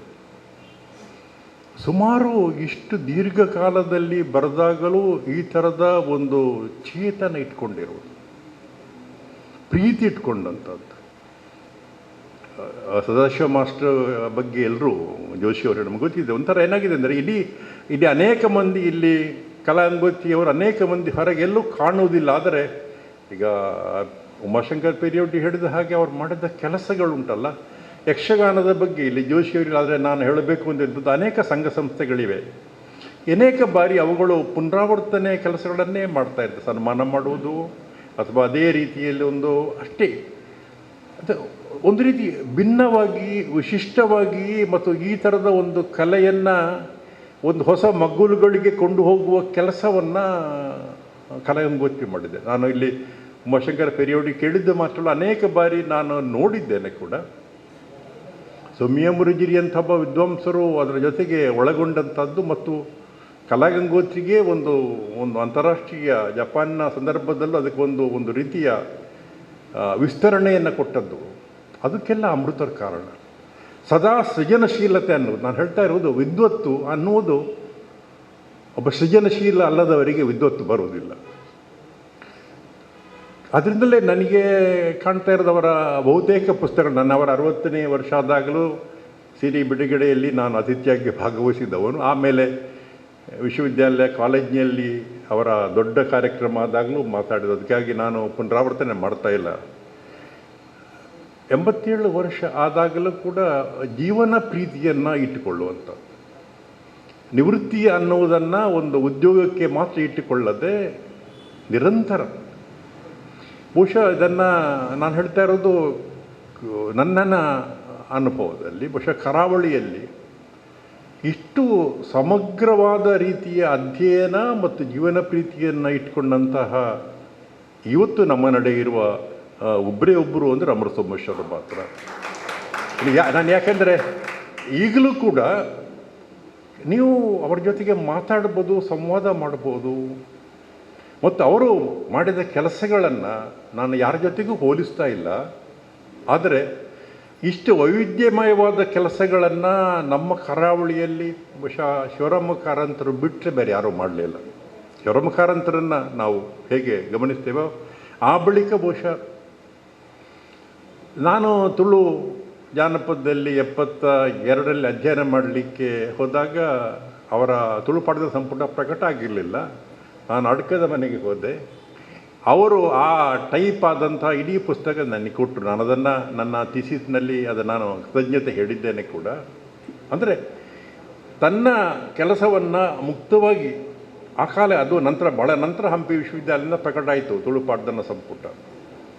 ಮತ್ತು ಈಗ ಭಗವತಿ ಆರಾಧನೆಯ ಅಂತ ಕೃತಿ ನೋಡಿದಾಗಲೂ ನಾನು ಹೇಳ್ತಾ ಇರೋದು, ನಾನು ಇಲ್ಲಿ ಬಹಳ ಮಂದಿ ನನಗೆ ತರುಣರು ಅಥವಾ ಎಳೆಯ ವಯಸ್ಸಿನವರು ಕಾಣ್ತಾ ಇಲ್ಲ. ಇತ್ತೀಚೆಗೆ ಭೂತಾರಾಧನೆ ಬಗ್ಗೆ ಪ್ರತಿಯೊಬ್ಬರೂ ಮಾತಾಡ್ತಾರೆ. ಅಂದರೆ ಅಂತಿಮವಾಗಿ ಇದೇ ನಿರ್ಧಾರ ಅನ್ನುವ ಥರ ಇದಮಿತ್ತಮ್ ಅಂತ ಮಾತಾಡ್ತಾರೆ. ಆದರೆ ಬಹುಶಃ ಅವ್ರು ಯಾರು ಅಮೃತ ಸೋಮೇಶ್ವರರ ತುಳು ಪಾಡ್ದನ ಸಂಪುಟ ಓದಿರ್ತಾರೋ, ತುಳು ಬದುಕು ಅಥವಾ ಅವರ ಅವಿಲು ಸಂಕಲನ ಓದಿರ್ತಾರೋ ಅಂತ ನನಗೆ ಗೊತ್ತಿಲ್ಲ. ಪ್ರತಿಯೊಬ್ಬರು ಚಕ್ರವನ್ನು ತಾವೇ ಕಂಡುಕೊಂಡಿದ್ದೇವೆ ಅಂತ ತಿಳಿಸುವಂಥ ಕಾಲ. ಯಾಕೆಂದರೆ ಅಮೃತ ಕಾಲಕ್ಕೆ ಫೇಸ್ಬುಕ್ ಇರಲಿಲ್ಲ, ವಾಟ್ಸಪ್ ಇರಲಿಲ್ಲ, ಇನ್ಸ್ಟಾಗ್ರಾಮ್ ಇರಲಿಲ್ಲ. ಆದ ಕಾರಣ ನಮ್ಮ ತಿಳುವಳಿಕೆಗಳು ಒಂದು 50 ವರ್ಷ, 60 ವರ್ಷ, 70 ವರ್ಷ ಹಿಂದಕ್ಕೆ ಹೋದಾಗ ಮಾತ್ರ ನಮಗೆ ಸಂಸ್ಕೃತಿಯ ಸೂಕ್ಷ್ಮಗಳು ಮಾತ್ರ ಗೊತ್ತಾಗಲಿಕ್ಕೆ ಸಾಧ್ಯ. ಅದರಿಂದ ಏನಾಗ್ತದೆ ಅಂದರೆ, ನಾನು ಇವ್ರು ಹೇಳೋದು ಇಲ್ಲಿಯೇ ನಾನು ಪಂಜುರ್ಲಿಯದ್ದು ನೋಡಿದ್ದು, ಅಡಕದಲ್ಲಿ ನೋಡಿದ್ದು, ಬಹುಶಃ ಒಂದೊಂದು ಪ್ರದೇಶದಲ್ಲಿಯೂ ಮನುಷ್ಯರ ಸೃಜನಶೀಲತೆಗಳು ಸಾಂಸ್ಕೃತಿಕವಾಗಿ ಅದು ತಳೆಯುವ ರೂಪಗಳ ಬಗ್ಗೆ ಅಮೃತರು ಕ್ಷೇತ್ರ ಕಾರ್ಯ ಮಾಡಿ ಆ ಥರ ಹಾಡುಗಾರರನ್ನು ಕರೆಸಿ ಕುಳಿತುಕೊಂಡು ಅದನ್ನೆಲ್ಲ ಅವರು ಬರೆದಾರೆ, ಸಂಗ್ರಹ ಮಾಡಿರುವಂಥದ್ದು. ಇವತ್ತಿಗೂ ಬಹುಶಃ ಮ್ಯಾನರ್ನ ಬಳಿಕ 1886ರಲ್ಲಿ ಆಗಸ್ಟಿನ್ ಮ್ಯಾನರ್ ಮಾಡಿದ ಪಾಡ್ದನ ಸಂಗ್ರಹದ ಬಳಿಕ ಹೆಚ್ಚು ವ್ಯಾಪಕವಾಗಿ ಬಂದಿರುವುದು ಅಮೃತ ಸೋಮೇಶ್ವರದ್ದು. ನಾನು ಹೇಳ್ತಾ ಇರೋದು, ನಮ್ಮ ತರುಣರು ಮುತರದ ಬಗ್ಗೆ ಮಾಡುವವರು ಆ 2 ಸಂಕಲನಗಳನ್ನು 1894ರಲ್ಲಿ ಎಸ್.ಸಿ. ಬರ್ನೆಲ್ ಬರೆದ ಡೆವಿಲ್ ವರ್ಷಿಪ್ ಆಫ್ ತುಳು, ಅವನು ನೇರ ದಾಖಲಾತಿಯ ಬಗ್ಗೆ ಅದನ್ನು ಸ್ವಲ್ಪ ಓದಬೇಕು. ಯಾಕೆ ನಾವು ನಮ್ಮ ಅಜ್ಞಾನವನ್ನು ನಾವು ಪ್ರದರ್ಶಿಸಬಾರ್ದು. ಜ್ಞಾನವನ್ನು ಪ್ರದರ್ಶಿಸುವುದಾದರೆ ಪರವಾಗಿಲ್ಲ, ಅಜ್ಞಾನವನ್ನು ನಾವು ಪ್ರದರ್ಶಿಸಬಾರ್ದು. ಭಗವತಿ ಆರಾಧನೆ ಬಗ್ಗೆ ಪುಸ್ತಕ ನೋಡಿ, ನಾನು ಅದರ ಮುನ್ನುಡಿ ಬರೆದೇನೆ ಅಂತಲ್ಲ, ಅದನ್ನು ಕನ್ನಡದಲ್ಲಿ ಇದ್ದೇನೆ. ಕನ್ನಡ, ತುಳು ಮತ್ತು ಮಲಯಾಳಂ ಎನ್ನುವುದನ್ನು ನಾವೇನು ಹೇಳ್ತೇವೆ ಅಂದರೆ 2 ಪ್ರತ್ಯೇಕ. ನಾವು ಕರ್ನಾಟಕದವರು, ನಾವು ಕೇರಳದವರು. ಇದು ತೆಯ್ಯಂ, ಇದು ಭೂತ ಅಥವಾ ದೈವ. ಅವರು ಆ 2 ತುಳು ಮತ್ತು ಮಲಯಾಳಂ ಎರಡನ್ನೂ ನೋಡ್ತಾರೆ. ಯಾಕೆಂದರೆ ನೀವು ಅದು ಇಂಗ್ಲೀಷಲ್ಲಿ ಬಂದಿರುವುದರ ಬಹಳ ಮಹತ್ವ ಏನಂದರೆ, ಇದು ಜಾಗತಿಕ ಮಟ್ಟದ ವಿದ್ವಾಂಸರ ಗಮನ ಸೆಳೀಬೇಕು. ಇಲ್ಲಿ 11-12 ಶತಮಾನದಲ್ಲಿ ಬಂದ ಯಾವುದು ಯಹೂದ್ಯರು, ಅಬ್ರಹಾಂ ಬೆನ್ ಇಜು ಮತ್ತು ಆಕಾರದ ಈ ಅರೇಬಿಕ್ಕಿನ ಪತ್ರಗಳದು ಇತ್ತೀಚೆಗೆ ಇಂಗ್ಲೀಷ್ಗೆ ಅನುವಾದವಾಗಿ ಅದರ ವಾಲ್ಯೂಮ್ ನಾನು ತರಿಸಿದ್ದೇನೆ. ಅಲ್ಲದಲ್ಲಿ ಈ ಮಲಬಾರ್ ಅನ್ನುವಂಥದ್ದು ಬಸ್ರೂರು, ಬಾರ್ಕೂರು, ಮಂಗಳೂರು ಇಂದ ಹಿಡಿದು ಕೊಚ್ಚಿಯವರೆಗಿನದ್ದು ಮಲಬಾರು. ನಾವು ಇವತ್ತು ಕೇರಳ ಮತ್ತು ತುಳುನಾಡು ಅಂತ ಇಲ್ಲ. ಆದ ಕಾರಣ ಅಲ್ಲಿ ಅವನು ಹೇಳ್ತಾ ಇರುವಂತಹ ಅನೇಕ ಸಂಗತಿಗಳು ಅವು ಒಟ್ಟಿಗೆ ಇರ್ತವೆ. ಮಂಗಳೂರು ಬಂದರಿಗೆ ಬರ್ತಾ ಇದ್ದಂತಹ ಯಾವುದರಿಂದ ಉತ್ತರ ಆಫ್ರಿಕಾ ಮತ್ತು ಈಜಿಪ್ಟ್ನಿಂದ ಬಂದ ಅನೇಕ ಮಂದಿ ಯಾರು ಗುಲಾಮ ಹೆಣ್ಣುಗಳು ಮತ್ತು ಗುಲಾಮ ಗಂಡಸರು ಇಲ್ಲಿ ಬಂದು ನೆಲೆಸಿದವರು. ನಾವು ಯಾರು ಎಲ್ಲಿಂದ ಬಂದಿರೋದು ನಮ್ಗೆ ಗೊತ್ತಿಲ್ಲ. ನಾವೇನು ಮಾಡ್ತೇವೆ, ನಮಗೆ ಗೊತ್ತಿರುವ ಒಂದು 20-30 ವರ್ಷದ ಅನುಭವದಿಂದ ತೀರ್ಮಾನ ಕೊಟ್ಟು ಬಿಡ್ತೇವೆ. ಬಹುಶಃ ಈ ಯಾವುದು ಭಗವತಿ ಆರಾಧನೆಯ ಇಡೀ ಪರಿಕಲ್ಪನೆ ಒಂದು ಹೆಣ್ಣು ದೇವತೆಯದ್ದು ಹೆಸರು, ಅದಕ್ಕೆ ಭಗವತಿ ಅಂತ ಆಮೇಲೆ ಕೊಟ್ಟಿರಬೇಕು. ಯಾಕೆಂದರೆ ನೀವು ಕಾರಂತರ ಸರಸಮ್ಮನ ಸಮಾಧಿ ನೋಡಿದರೆ ಸತಿ ಹೋದ ಹೆಣ್ಣನ್ನು ಒಂದು ದೇವತೆಯಿಂದ ಕಲ್ಪಿಸಿಕೊಳ್ಳುವಂತಹದ್ದನ್ನು 1937ರಲ್ಲಿ ಕಾರಂತರು ಬರೆದರೆ ಅದು ಈ ಕರಾವಳಿಗೆ ಸಂಬಂಧಪಟ್ಟಂಥ ಒಂದು ಕಥೆ ಆಗಿರಬೇಕು. ಸಂಶೋಧನೆ ಅನ್ನೋದು ಇಂತಹ ಒಂದು ಆಳಕ್ಕೆ ಇಳಿಯದೆ ಅದು ಒಂದು ಸರಕು ಆಗಲಿಕ್ಕೆ ಆಗುವುದಿಲ್ಲ. ಸಾಮಾನ್ಯವಾಗಿ ಇಲ್ಲಿ ಅನೇಕ ಚಿಂತಕರಿದ್ದಾರೆ, ಉಮಾಶಂಕರ್ ಮುಂತಾದವರು. ಕಲ್ಚರಲ್ ಕನ್ಸ್ಯೂಮರಿಸಮ್ ಅನ್ನೋ ಒಂದು ಕಾನ್ಸೆಪ್ಟ್ ಇದೆ. ನನಗೆ ಇಂಗ್ಲೆಂಡ್ನಿಂದ ಒಬ್ಬ ಯೂನಿವರ್ಸಿಟಿಯ ವಿದ್ಯಾರ್ಥಿ ನನಗೊಂದು ಇಮೇಲ್ ಕಳಿಸಿದರು. ಸರ್, ನಾನು ಕುಂಬಳೆಯವನು, ಆದರೆ ನಾನು ಇಲ್ಲಿ ಮಾಸ್ಟರ್ ಡಿಗ್ರಿ ಮಾಡ್ತೇನೆ. ನನಗೊಂದು ಪ್ರಿಲಿಮಿನರಿ ಪೇಪರ್ನಲ್ಲಿ I want to have a writing on culture consumerism. ನಾನು ಭೂತಾರಾಧನೆ ಅದೆಲ್ಲ ನೋಡಿದ್ದೇನೆ, ಅದರ ಬಗ್ಗೆ ನಮ್ಮ ಅಭಿಪ್ರಾಯ ಏನು ನಾನು ಹೇಳಿದೆ. ಅದರ ಅಭಿಪ್ರಾಯ ಹೇಳಬೇಕಾದ್ರೆ ಕನಿಷ್ಠ ಒಂದು 5,000 ಪುಟಗಳದ್ದು ನೀವು ಓದಬೇಕು, ಅದಕ್ಕಿಂತ ಮೊದಲು ಹೇಳಲಿಕ್ಕೆ ಆಗೋಲ್ಲ, ಅಮೃತರ ಪುಸ್ತಕ ಎಲ್ಲ ಇದೆ ಅಂತ ಹೇಳಿದೆ. ಯಾಕೆಂದರೆ ನಾವು ಒಂದು ಈ ಥರದ ಸುಮಾರು ಒಂದು 70-65 ವರ್ಷಗಳ ಹಿಂದೆ ಅಮೃತರು ಮಾಡಿದ ಈ ಅಧ್ಯಯನಗಳು ಮತ್ತು ಅವುಗಳ ಮೂಲಕ ಅವರು ಕಟ್ಟಿಕೊಂಡಂತಹ ರಂಗಭೂಮಿ, ಯಕ್ಷಗಾನ ಮತ್ತು ನಾಟಕ ರಂಗಭೂಮಿ, ಸಾಹಿತ್ಯ ಕೃತಿಗಳು. ಸಾಹಿತ್ಯ ಕೃತಿ ಅನ್ನುವುದು ಕೂಡ ಈ ಕನ್ಸ್ಟ್ರಕ್ಷನ್. ಅದು ನಾವು ಅದನ್ನು ಬರೀ ನಮ್ಮ ಮನೋರಂಜನೆಗಾಗಿ ಒಂದು ನಾಟಕವನ್ನು ನೋಡುವುದಲ್ಲ. ರಾಯರಾವತಿ ಆಗಿರ್ಬೋದು ಅಥವಾ ಅವರ ಗೋಂದೋಳು ಇರ್ಬೋದು, ಇವೆಲ್ಲ ಒಂದು ಕನ್ಸ್ಟ್ರಕ್ಷನ್. ಯಾಕೆ ಅಂದರೆ ಅದು ಈ ಜಿಲ್ಲೆಯ ಅನೇಕ ಸಂಕೀರ್ಣತೆಗಳನ್ನು ನೇರವಾಗಿ ಹೇಳುವುದರ ಬದಲು ಅದಕ್ಕೆ ಒಂದು ನಾಟಕದ, ಒಂದು ಕಾವ್ಯದ ಒಂದು ಆಕೃತಿಯನ್ನು ಕೊಟ್ಟಿರ್ತಾರೆ. ಅದರಿಂದಲೇ ಇವತ್ತು ಸದಾಶಿವ ಮಾಸ್ಟರ್ ಬರೆದ ಪುಸ್ತಕ ಯಾಕೆ ಅದನ್ನು ನನಗೆ ಕಳಿಸಿಕೊಟ್ಟಿದ್ರು, ನಾನು ಓದಿದೆ. ಯಾಕೆ ಬಹಳ ಮಹತ್ವ ಅಂತಂದರೆ, ಇದು ಅಮೃತರ ಪುಸ್ತಕಗಳ ಒಂದು ಪರಿಚಯಾತ್ಮಕವಾದ ಕೈಪಿಡಿ ಅಂತ ದಯವಿಟ್ಟು ತಾವು ಓದಬಾರ್ದು. ಬರೀ ಪರಿಚಯ ಎಲ್ಲೆಲ್ಲ ಯಾವುದು ಯಕ್ಷಗಾನದಿದೆ, ತುಳುವಿನದ್ದು, ಜಾನಪದದ್ದು, ಆ ರೀತಿ ನೋಡಿಬಿಟ್ರೆ ನಾವು ಅಮೃತರನ್ನು ಅರ್ಥ ಮಾಡಿಕೊಂಡಾಗ ಆಗುವುದಿಲ್ಲ. ಅವುಗಳ ಮೂಲಕ ಯಾವ ಒಂದು ಸಾಂಸ್ಕೃತಿಕ ಶೋಧವನ್ನು ಇವರು ಮಾಡಿದರು. ಈ ಪ್ರದೇಶ, ಕರಾವಳಿ ಪ್ರದೇಶ, ನಾವು ಅದನ್ನು ಈ ಭಾಗ, ಈಗ ನಾನು ನಿಂತಿರುವ ಸ್ಥಳದಿಂದ ಕೆಳಗಡೆವರೆಗೆ ಮುಖ್ಯವಾಗಿ, ಯಾಕೆಂದರೆ ಅವನು ಜೀವ ಬಂದವನು ಮಂಗಳೂರಿನಿಂದ ಅವನು ಎಲ್ಲಿಗೆ ಬಸೂರಿಗೂ ಬಾರ್ಕೂರಿಗೆ ಹೋಗ್ತಾನೆ, ಕೆಳಗಡೆ ಸಾಮಾನ್ಯ ಕಲ್ಲಿಕೋಟೆಯಿಂದ ಕೆಳಗಡೆವರೆಗೂ ಹೋಗ್ತಾನೆ. ಅಂದರೆ ಈ ರೀತಿಯ ಒಂದು ಪ್ರಸರಣ ಆದ ಕಾರಣವೇ ನಾವು ಏನನ್ನು ತೆಯ್ಯಂ ಅಂತ ಹೇಳ್ತೇವೋ ಅಥವಾ ಪಡೆಯಣಿ ಹೇಳ್ತೇವೋ ಅಥವಾ ಇಲ್ಲಿ ನೀವು ಹೇಳ್ತೇವೋ, ಇವೆಲ್ಲವುಗಳು ಎಲ್ಲೋ ಒಂದು ಕಡೆಯಲ್ಲಿ ಅವು ಹುಟ್ಟಿಕೊಂಡು ಅವು ಬೇರೆ ಬೇರೆ ಆಕಾರವನ್ನು ತಾಳ್ತಾ ಬರ್ತವೆ. ಮನುಷ್ಯರ ಮಿದುಳಿನ ಶಕ್ತಿ ಬಹಳ ಅದ್ಭುತವಾದ, ಏನನ್ನೂ ಸೃಷ್ಟಿಸಬಲ್ಲ. ಅದರಿಂದ ಈ ಥರದವು ಗೊತ್ತಾಗಬೇಕಾದ್ರೆ ಏನಾಗ್ತದೆ ಅಂದರೆ, ಈ ಥರದ ಅಧ್ಯಯನಗಳು ಮಾಡಿ ಅದನ್ನು ತುಳುವಿನಿಂದ, ಮಲಯಾಳಂನಿಂದ, ಕನ್ನಡದಿಂದ ಮತ್ತು ಅನ್ಯ ಭಾಷೆಗಳವರೆಗೆ ಕೊಂಡು ಹೋದರು. ಹಾಗಾಗಿ ನಾನು ಭಗವತಿ ಆರಾಧನೆಯ ಈ ಇಂಗ್ಲೀಷ್ ಅನುವಾದ, ನಾನು ಅವರ ದಯಾನಂದ ಉಚಿಲ್ ನಾನು ನೋಡಿಲ್ಲ, ಆದರೆ ನಾನು ಅನುವಾದ ಓದಿದ್ದೇನೆ. ಇದು ಹೊರದೇಶಗಳಿಗೆ ಹೋಗಬೇಕು.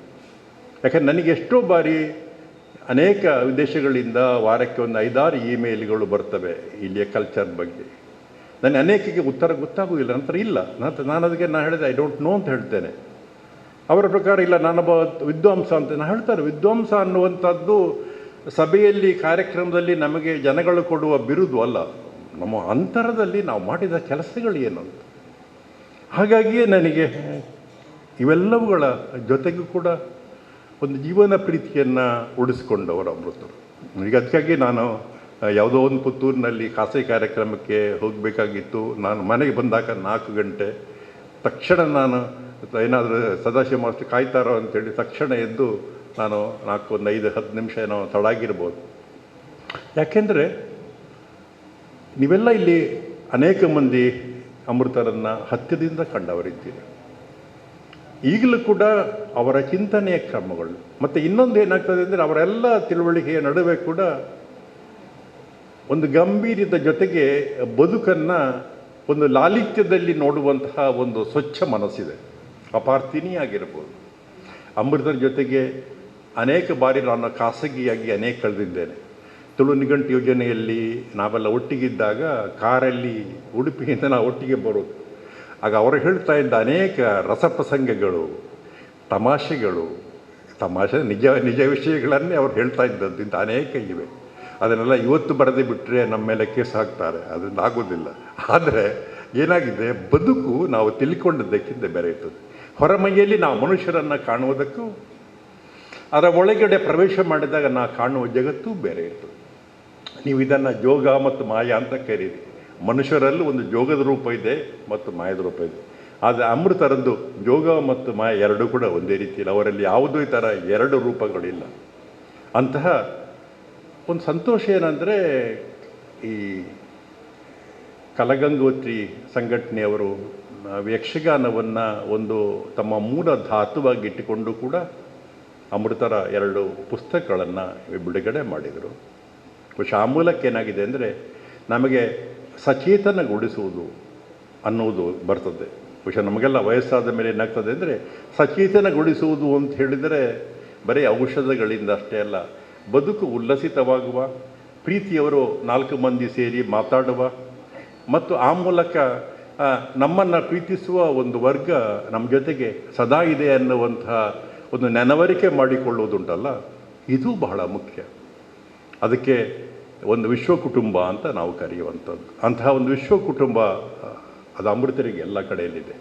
ಅವರು ದಿನಾಲ ಬಂದು ಅವರನ್ನ ಭೇಟಿಯಾಗದಿರ್ಬೋದು, ಆದರೆ ಅಂತಹ ಒಂದು ಪ್ರೀತಿಯನ್ನು ಅವರು ಈ ಕರಾವಳಿಯ ಉದ್ದಕ್ಕೂ ಕೂಡ ಅವರು ಚೆಲ್ಲಿದ್ದಾರೆ. ಆದ್ದರಿಂದ ನಾನು ಅಭಿನಂದನೆ ಮೊದಲು ಕೊಡ್ತಾ ಇರೋದು ಕಲಾಗಂಗೋತ್ರಿ ಸಂಸ್ಥೆಯ ಬಗ್ಗೆ.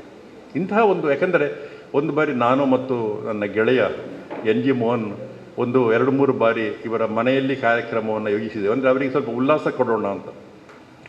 ಇದು ಇನ್ನೂ ಕೆಲವು ದಿನಗಳ ಕಾಲ ಈ ಥರ ನಾವು ಉಂಟು ಮಾಡುವ, ಇಂಗ್ಲೀಷಲ್ಲಿ ಏನನ್ನು ಆ್ಯಂಬಿಯನ್ಸ್ ಅಂತ ಕರೀತಾರೋ, ಇವು ವಯಸ್ಸಾದ ಮೇಲೆ ಹೆಚ್ಚು ಬೇಕು. ಅನೇಕ ನಮ್ಮ ಹಿರಿಯರು, ನಾನು ಹೆಸರು ಹೇಳ್ತಾ ಇಲ್ಲ, ಮಾನಸಿಕವಾಗಿ ಕುಗ್ಗಿ ಏಕಾಂಗಿಯಾಗಿ ಮಕ್ಕಳು ಹೊರದೇಶದಲ್ಲೋ ಹೊರಗಡೆಯಲ್ಲ ಇದ್ದು ಒಂದು ರೀತಿ ಡಿಮೆನ್ಷಿಯಕ್ಕೆ ಒಳಗಾದಂಥ ಅನೇಕ ನನ್ನ ಸ್ನೇಹಿತರಿದ್ದಾರೆ. ಎಷ್ಟೋ ಮಂದಿ ನನಗೆ ಸ್ವಲ್ಪ ಹಿರಿಯರು, ಕೆಲವು ನನಗೆ ಸ್ವಲ್ಪ ಕಿರಿಯರು ಕರಾವಳಿಯಲ್ಲಿದ್ದಾರೆ. ಅದು ನನಗೆ ಎಷ್ಟೋ ಬಾರಿ ಏನು ಕಾಣ್ತದೆ ಅಂದರೆ, ಅವರಲ್ಲಿ ಈ ಥರ ಪುನಶ್ಚೇತನಗೊಳಿಸುವ ಕೆಲಸವನ್ನು ಮಾಡಲಿಕ್ಕೆ ಸಾಧ್ಯ ಆಗದ ಕಾರಣ ಬಹುಶಃ ಆ ಥರದ ಒಂದು ಕುಗ್ಗುವಿಕೆಯ ಮನಸ್ಸಿಗಾಗಿದೆ. ಅಮೃತರಿಗೆ ಅವರ ಕುಟುಂಬ ಅದನ್ನು ಉಲ್ಲಸಿತಗೊಳಿಸಿದೆ ಮತ್ತು ಅವರ ಅಭಿಮಾನಿಗಳು, ಅವರ ಬಗ್ಗೆ ಪ್ರೀತಿ ಉಳ್ಳವರು ಅದನ್ನು ಬೆಳೆಸಿದ್ದಾರೆ. ಇದನ್ನು ನಾವು ಮತ್ತೆ ಹೊಸ ಹೊಸ ಪ್ರಯೋಗಗಳ ಮೂಲಕವೇ ಅವರು ಸೃಜನಶೀಲರಾಗಿರೋದು. ಯಾವುದನ್ನು ಅವರು ರಿಪೀಟ್ ಮಾಡಿಲ್ಲ. ನಾವು ಇವತ್ತೇನು ಮಾಡ್ತೇವೆ ಅಂದರೆ, ಈ ಬಾಹ್ಯ ರೂಪದ ಒಂದು ವಿಜೃಂಭಣೆಯಿಂದ, ಅಂದರೆ ಮೆಚ್ಚುಗೆ ಇರ್ಬೋದು ಅಥವಾ ನಮ್ಮನ್ನು ಯಾರೋ ಮೆಚ್ತಾರೆ ಅನ್ನೋ ಒಂದು ಭ್ರಮಾಲೋಕದಲ್ಲಿ ನಾವು, ಡಿಜಿಟಲ್ ಲೋಕ ಅಥವಾ ಭ್ರಮಾಲೋಕದಲ್ಲಿ ನಾವು ಇರುವಾಗಲೂ ನಿಜದ ನೆಲೆಯಲ್ಲಿ ನಾವು ಪ್ರೀತಿಯನ್ನು ಹಂಚುವ ಮತ್ತು ಆ ಮೂಲಕ ನಾವು ಮತ್ತೆ ನಮ್ಮ ಹಿರಿಯರ ಗ್ರಂಥಗಳನ್ನು ಪುನರವಲೋಕನ ಮಾಡುವ ಒಂದು ಸಂದರ್ಭ ಇವತ್ತು ಪ್ರಾಪ್ತವಾಗಿದೆ. ಅದಕ್ಕಾಗಿ ಆ ಸಂದರ್ಭದಲ್ಲಿ ಕಲಾಗಂಗೋತ್ರಿಯನ್ನು ನಾನು ಅಭಿನಂದನೆ ಮಾಡುವ ಹಾಗೇ ಅಮೃತ ಸೋಮೇಶ್ವರ ಜೊತೆಗೆ ನಾವು ಇನ್ನೂ ಅನೇಕ ವರ್ಷಗಳ ಕಾಲ ಇದೇ ರೀತಿ ಒಟ್ಟಿಗೆ ಕಳೆಯುವ ಅವಕಾಶ ಬರಲಿ ಅಂತ ಹೇಳ್ತಲ್ಲ. ಮತ್ತು ನನ್ನನ್ನು ನೀವು ಕರೆದಿದ್ದರೂ ನಾನು ಬರ್ತೇನೆ ಅವರ ಜೊತೆಗೆ, ಯಾಕೆಂದರೆ ಅದು ನಮಗೂ ಸ್ವಲ್ಪ ವಯಸ್ಸಾಗಿದೆ ಅಲ್ಲ, ಅದರಿಂದ ನಮಗೂ ಬೇಕು ಸ್ವಲ್ಪ ಈ ಥರದ ಒಂದು ಕೆಲಸಗಳು, ಅದು ಆಗಲಿ ಅಂತ ಹಾರೈಸ್ತೇನೆ. ನಮಸ್ಕಾರ.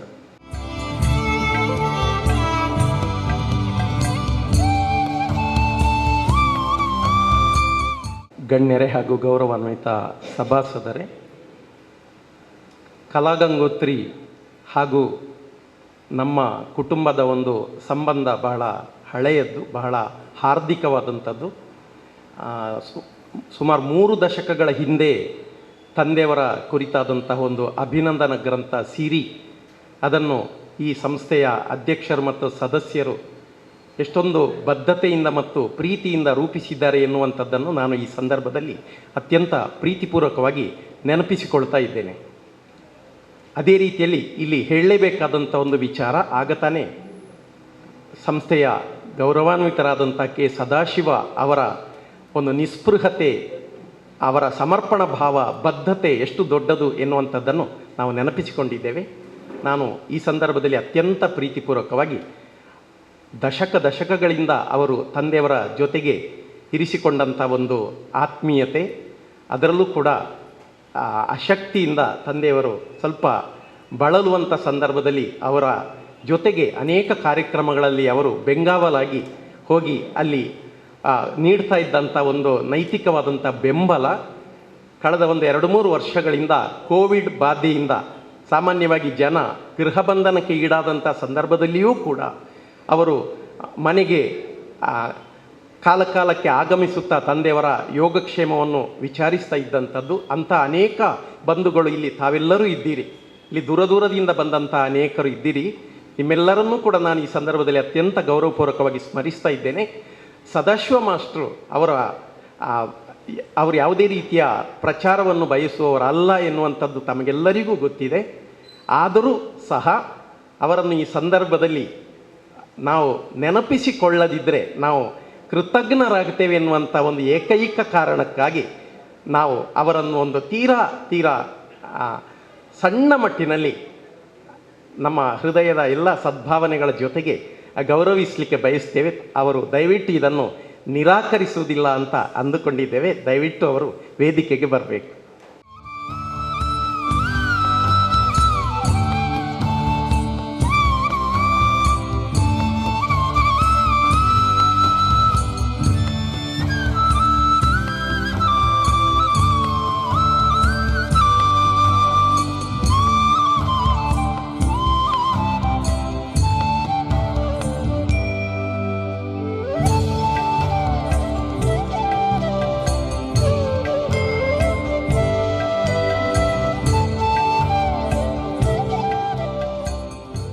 ಸಂದರ್ಭದಲ್ಲಿ ನಾನು ಅತ್ಯಂತ ಪ್ರೀತಿಪೂರ್ವಕವಾಗಿ ಅವರಿಗೆ ಕೃತಜ್ಞತೆಗಳನ್ನು ಸಮರ್ಪಿಸ್ತಿದ್ದೆ.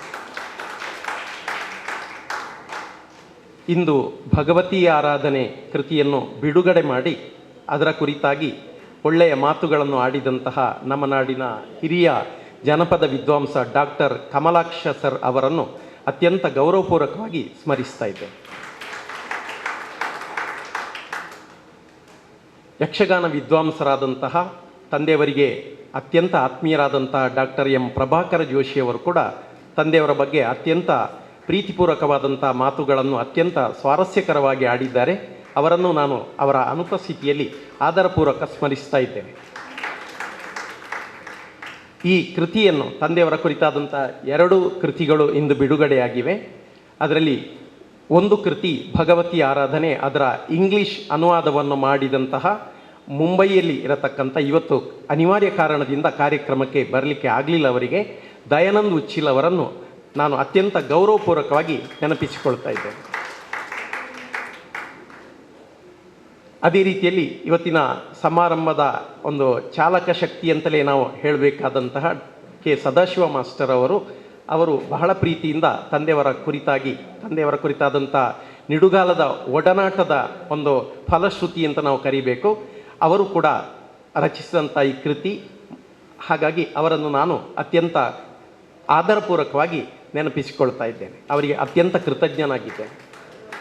ಅದೇ ರೀತಿಯಲ್ಲಿ ಇಂದಿನ ಕಾರ್ಯಕ್ರಮದ ಹಿಂದೆ ಇರುವಂಥ ಎಲ್ಲ ಕಲಾಗಂಗೋತ್ರಿಯ ಪ್ರೀತಿಯ ಬಂಧುಗಳನ್ನು ನಾನು ನೆನಪಿಸಿಕೊಳ್ತಾ ಇದ್ದೇನೆ, ಸ್ಮರಿಸ್ತಾ ಇದ್ದೇನೆ. ಅದೇ ರೀತಿಯಲ್ಲಿ ಇಂದು ಕಾರ್ಯಕ್ರಮಕ್ಕೆ ಪೂರ್ವದಲ್ಲಿ ಬಹಳ ಸೊಗಸಾಗಿ ತಂದೆಯವರ ಹಾಡುಗಳನ್ನು ಅತ್ಯಂತ ಪರಿಣಾಮಕಾರಿಯಾಗಿ ಪ್ರಸ್ತುತಪಡಿಸಿದಂಥ ತರಿಕಿಟ ಕಲಾವಿದರು, ಬಂಟ್ವಾಳ, ಈ ಎಲ್ಲರನ್ನೂ ಕೂಡ ನಾನು ಅತ್ಯಂತ ಆದರಪೂರ್ವಕವಾಗಿ ಅವರನ್ನು ಕೃತಜ್ಞತೆಯನ್ನು ಸಮರ್ಪಿಸ್ತಾ ಇದ್ದೇನೆ. ಇಂದಿನ ಕಾರ್ಯಕ್ರಮದ ಫೋಟೋಗ್ರಫಿಯನ್ನು ಮಾಡಿದಂಥ ಬಂಧುಗಳು, ಅವರನ್ನು ನಾನು ಪ್ರೀತಿಪೂರ್ವಕವಾಗಿ ಅವರಿಗೆ ಗೌರವವನ್ನು ಕೊಡ್ತಾ ಇದ್ದೇನೆ. ಅದೇ ರೀತಿಯಲ್ಲಿ ಈ ಕಾರ್ಯಕ್ರಮಕ್ಕೆ ಆಗಮಿಸಿ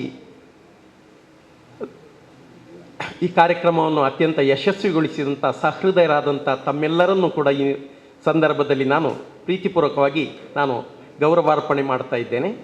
ಸೌಂಡ್ ಸಿಸ್ಟಮ್ ಮಾಡಿದಂಥ ಬಂಧುಗಳನ್ನು ಕೂಡ ಈ ಸಂದರ್ಭದಲ್ಲಿ ನೆನಪಿಟ್ಕೊಳ್ತಾ ಇದ್ದೇನೆ. ಅದೇ ರೀತಿಯಲ್ಲಿ ಇಂದಿನ ಈ ಸುಸಜ್ಜಿತವಾದಂಥ ಸಭಾಂಗಣವನ್ನು ನಮಗೆ ಒದಗಿಸಿದಂತಹ ಆನಂದಾಶ್ರಮ ಹೈಸ್ಕೂಲ್ನ ಸಂಬಂಧಪಟ್ಟಂಥ ಎಲ್ಲ ಆಡಳಿತ ಮಂಡಳಿಯ ಅಧ್ಯಕ್ಷರು, ಸದಸ್ಯರನ್ನು ಕೂಡ ನಾನು ಗೌರವಿಸ್ತಾ ಇದ್ದೇನೆ.